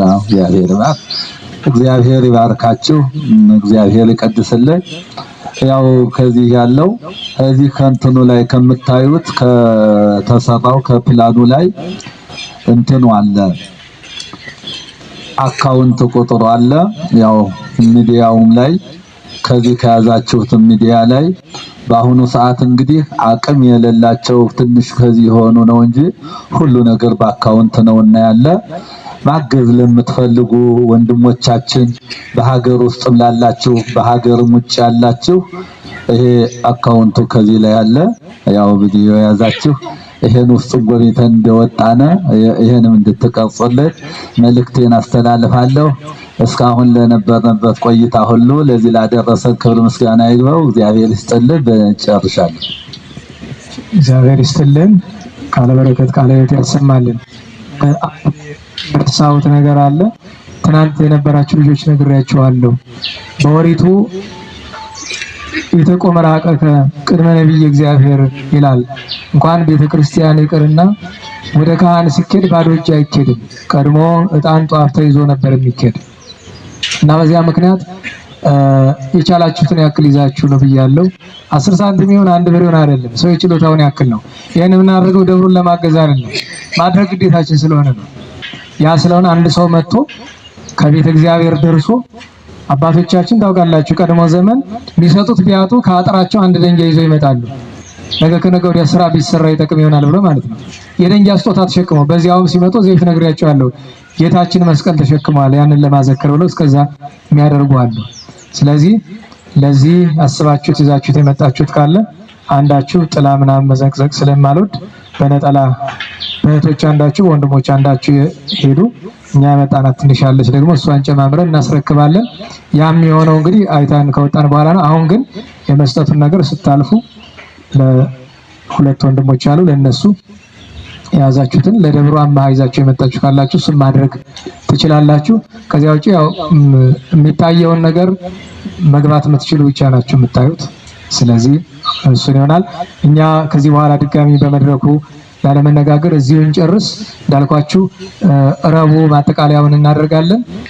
ከዚህ ውጪ እግዚአብሔር ከፈቀደ ሁልጊዜ በየዓመቱ እያቀድን አይሳካም። ከተቻለ እስካሁን ድረስ በአድባራት ደረጃ ጥቂቶች ናቸው የተጎበኙትና ታሪኩን ለመተረክ ለመነጋገርም እንግዲህ የሚቀጥለው ገና ብዙ ያላየናቸው ስላሉ ይህ ዓመት ሳያልቅ በሰላም ካከረመን ምናልባት አንድ እንመለከት ይሆናል ማለት ነው። እግዚአብሔር አምላክ ሀገሩን ደብሩን በሰላም ይጠብቅልን፣ ከመከራ ስጋ ከመከራ ነው ይሰውረን። ያው የመመሰጋገን ይሆናል ብዬ ነው እንጂ በጣም እስካሁን ድረስ ታውቃላችሁ አይደለም በአስተዳዳሪነት ማድረግ ያለ ኖርማል ካህን ዲያቆን እንኳን መጥቶ ጉባኤ ማር ስም ነው የሚያወጣ። ራሱ ጉባኤ ትሄዳላችሁ ተሳዳቢ እኮ ነው የሚባለው አውቀዋለሁ። እሳቸው ግን የደብር አስተዳዳሪ ትልቅ ሰው ሲሆኑ ጉባኤ እየመጡ ጊዜ ታውቃላችሁ እንደማንኛውም ሰው ቁጭ ብለው ቃል እግዚአብሔር ይሰማሉ። ለምን የእግዚአብሔር ቃል ማንንም የሚናገረው ማንንም የእግዚአብሔር ቃል እንደ እውነቱ እና እዛ ሄደው የሚማሩ ሰዎች እንኳን ሌላ ስም እንደሚወጣላቸው አውቃለሁ። ልክ የኔ ተባባሪዎች ተደርገው እኔን ተባብረው ሊያበሉኝ ሊያጠጡኝ ማንስ መጣ ማንስ ቀረ ለኔ ምን ይጨምርልኛል? ግን ያም ሆኖ ማንነታቸውን ያሳያል። እዚህም ስንመጣ በደስታ ነው። አንዳንዱ ደብር ለጉብኝት እንኳን ስትጠይቁት መልሱ ብዙ ግራ የሚያጋባ ነገር ነው።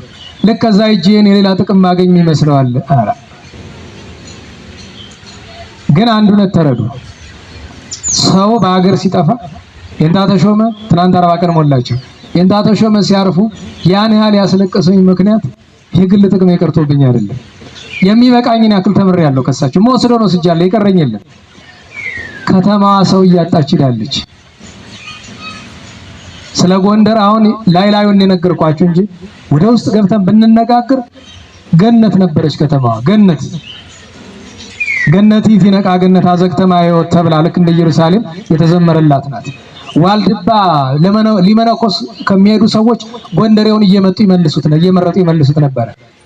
ምን አረግነ ሲሏቸው ለማይመሩ ባቲ ጎንደርን ይዋልድባ ቤት እያሉ ሄድ ከዋልድባ እኩል ናት ጎንደር እየተባለ ይላክ ነበር። ይሄን ያህል ክብር ነበር። በነገራችን ላይ ልጄን የመጀመሪያው ልጄን ስሙ ምዕራፈ ቅዱሳን ነው የሚለው በዚህ ምክንያት ነው። ምዕራፈ ቅዱሳን ነው የሚባለው እስከዚህ ድረስ ምዕራፈ ቅዱሳን የሚባል ሰው አልለመድም። ላውጣ ብዬ ለመጀመሪያው ልጄ ስሙ ምዕራፈ ቅዱሳን ነው የሚባል እንድታውቁት ያው ለደብሩም ጋር ግንኙነት እንዳለን እንድታውቁ። አባት ሰማን ታውቋቸዋላችሁ? ያብዬ ጊዜ አባት ሰማ እዚህ ነበሩ።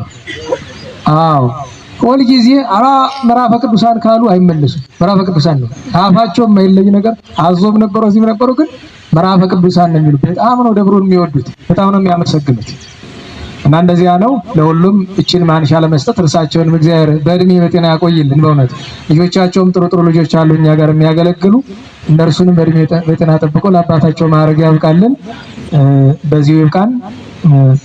ሳንቲሙን ይዘም ዞሮ እየሰራ ነው። በወንዶች ሰን ተፋጠጣችሁ አንዳችሁ ተነሱ። ተስፋ የታለ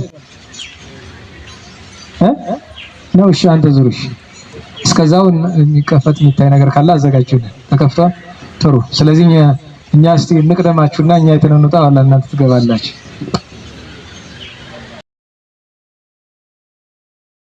ይህንን ከማንሳት ይልቅ ቅኔ ማይነቱን በደንብ ማስፋቱ ይቀናል። ለምን ያከፍት ነው ኦሬዲ። ምክንያቱም ማይነት የሚቆም እዚህ ሳይሆን እዛኛው ላይ ነው እንደነበረበት። አዎ ቅኔ ማይነቱ አሁን ያለ ያን እንትና አሁን እነሱ የሚሉት አሁን ምንም የሚጨብጡት ነው የጠፋቸው። እነሱ አሁን ክርስቶስ ሆነ ከብዳለ ለዛ ነው እንትን ነው ጭቃና ድንጋይ ነው። ጭቃና ድንጋይ እሱን በዚህ በኖራ መስራት ይችላሉ። አሁን የሚያበረታ አሁን በኖራ ነው የሚሰራው። አሁን ገብቶኛል። በኖራ ነው የሚሰራው። ስማ ገብቶኛል። አሁን ምንድነው ይሄ ሲሚንቶ ይነሳል፣ ጭቃው ውስጥ ላይ ይፈቀፈቃል ያለው የቀሪው ነገሩ ግን በኖራ እንትን ይልና እቺ ቅድስቷን እንደዚህ እንዳለች ተቆያች ለካህናት አጠበቅ ቅኔ ማህሌቱ ነው በደንብ ማስፋት እንጂ ቅዱስ አሁን ይሄ ተነስቶ ይስፋ ከተባለ ይሄኛው ራሱ ዋናው ትልቁ ቅርሱ ሊቀር ነው። አሁን መቅደሱ ብቻ ሳይሆን እንደኔ እንደማየው ይሄ ስንጥቁ ሲመለከት የህንፃ ስንጥቅ አይደለም። አሁን የልስን ስንጥቅ ይታወቃል። ትንሽ በውጭ ወጥቷል። በውጭ ነው ያለው ስንጥቁ በውጭ ማለት የቆንጨቱ ወጥቶ ፋሲል ግንብ ስንጥቅ ነው ያለው። አሁን ይሄ ሰውዬ አዲስ ጥገና ሲሰራ ማለት ነው ያን ስንጥቁን መድኃኒት አበጅተውበታል። እና እንደኔ የሚቻል ከሆነ እስቲ ማሞ እነ መዘምር ጋር ተነጋገሩና ለስፋቱ ከሆነ ቅኔ ማይነቱ ይሰፋል። እነሱ ባሉበት እንጠራቸው ወይ እነሱ ባሉበት አሁን ብዙ ከየጎንደር ዩኒቨርሲቲ ብዙ ሰው ይመጣል። እናንተም እንጠራቸዋለን። እነሱ በሙሉ መሐንዲሶች ወደ 4 መሐንዲሶች አሉ። እነሱ ይመጣሉ። አሁን እነዚህ ይሄ እንዳለ ቅኔ ማህሌቱ በመራል ያለው ብቻ ተነስቶ ወደዛ ቢሄድ ይሄ እንትኑ ይሄና ይሄ ደግሞ ላይገናኝላቸው ይችላል። አሁን እሱማ ምንድነው የሚያደርጉት? አሁን መቅደሱ ሳይነካ ከመቅደሱ በላይ አንድ የተወሰነ ይቀጥልለታል በኖራ ከዚህ ላይ ይቀጥልለታል። ያኛው በጣም ሲሰፋ እንዳይዘልጥ ማለት ነው መሄድ ይችላል። እንደው እስቲ ለሁሉም በእኔ አስተያየት ስለማይሆን ባለሙያ ስለሆነ እንደኔ አሁን ይሄ ምንም ሆኖ ምንም እንግዲህ ፍጻሜ መንግስት ተክለ ጊዮርጊስ ማለት 240 ዓመት 245 ዓመት። ምክንያቱም ራስ ገብሬ የጊዜን ሲያንጹ ፍጻሜ መንግስት ተክለ ጊዮርጊስ ደብረ ጥማቅን ሲሰሩ ተመሳሳይ ዘመን 245 ዓመት እና እንደኔ ስፋቱን የሚይዙት አቡነ አረጋዊ ያስታውሷቸዋል። ሁልጊዜ እንዲህ ያለ ነገር እንግዲህ ጉዳይ ሲያገኙ በእጃቸው ይመጣል። ይሄ ሰው ወጣ ነው እንጂ እስከዳግም ምጽአት እንዲቆይ ተደርጎ እንደተሰራ ነበር። ጊዜ እንደዚህ የቀድሞ ቅድስና ግን ማለት ሲያገኝ እንደኔ ሌላ አደጋ የሚያመጣ ካልሆነ ማለት አሁን ይሄ ተደርጎ ሌላ ላይ ችግር የሚያመጣ ከሆነ መቼስ እንዲወጭ ነው የተጎዳው መጠገን የሚችልበት እድል ካለ ግን ለቅኔ ማህሌቱ ብቻ ነው ተወራለ ለሁሉም ባለሙያዎች የሚሉት ባለሙያዎች ነው የሚሉት። ይሄ ሁሉ አሁን በራሱ ያው ያለ ነው።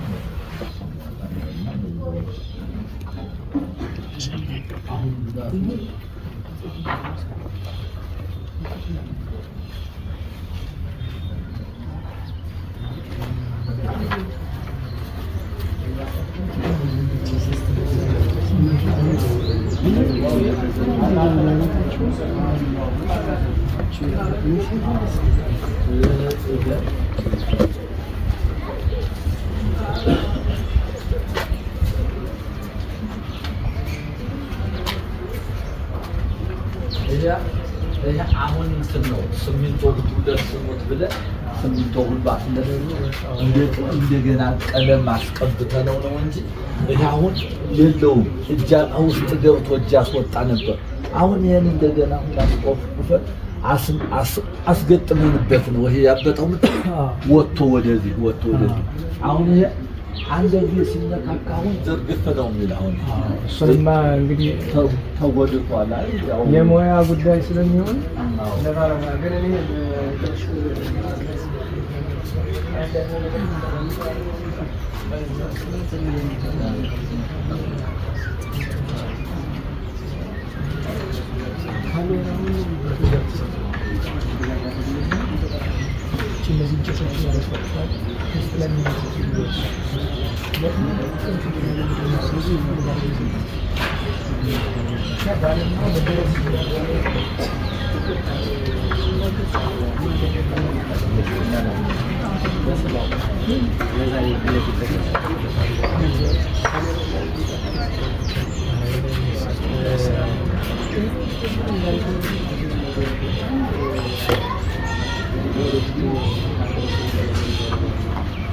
Thank you.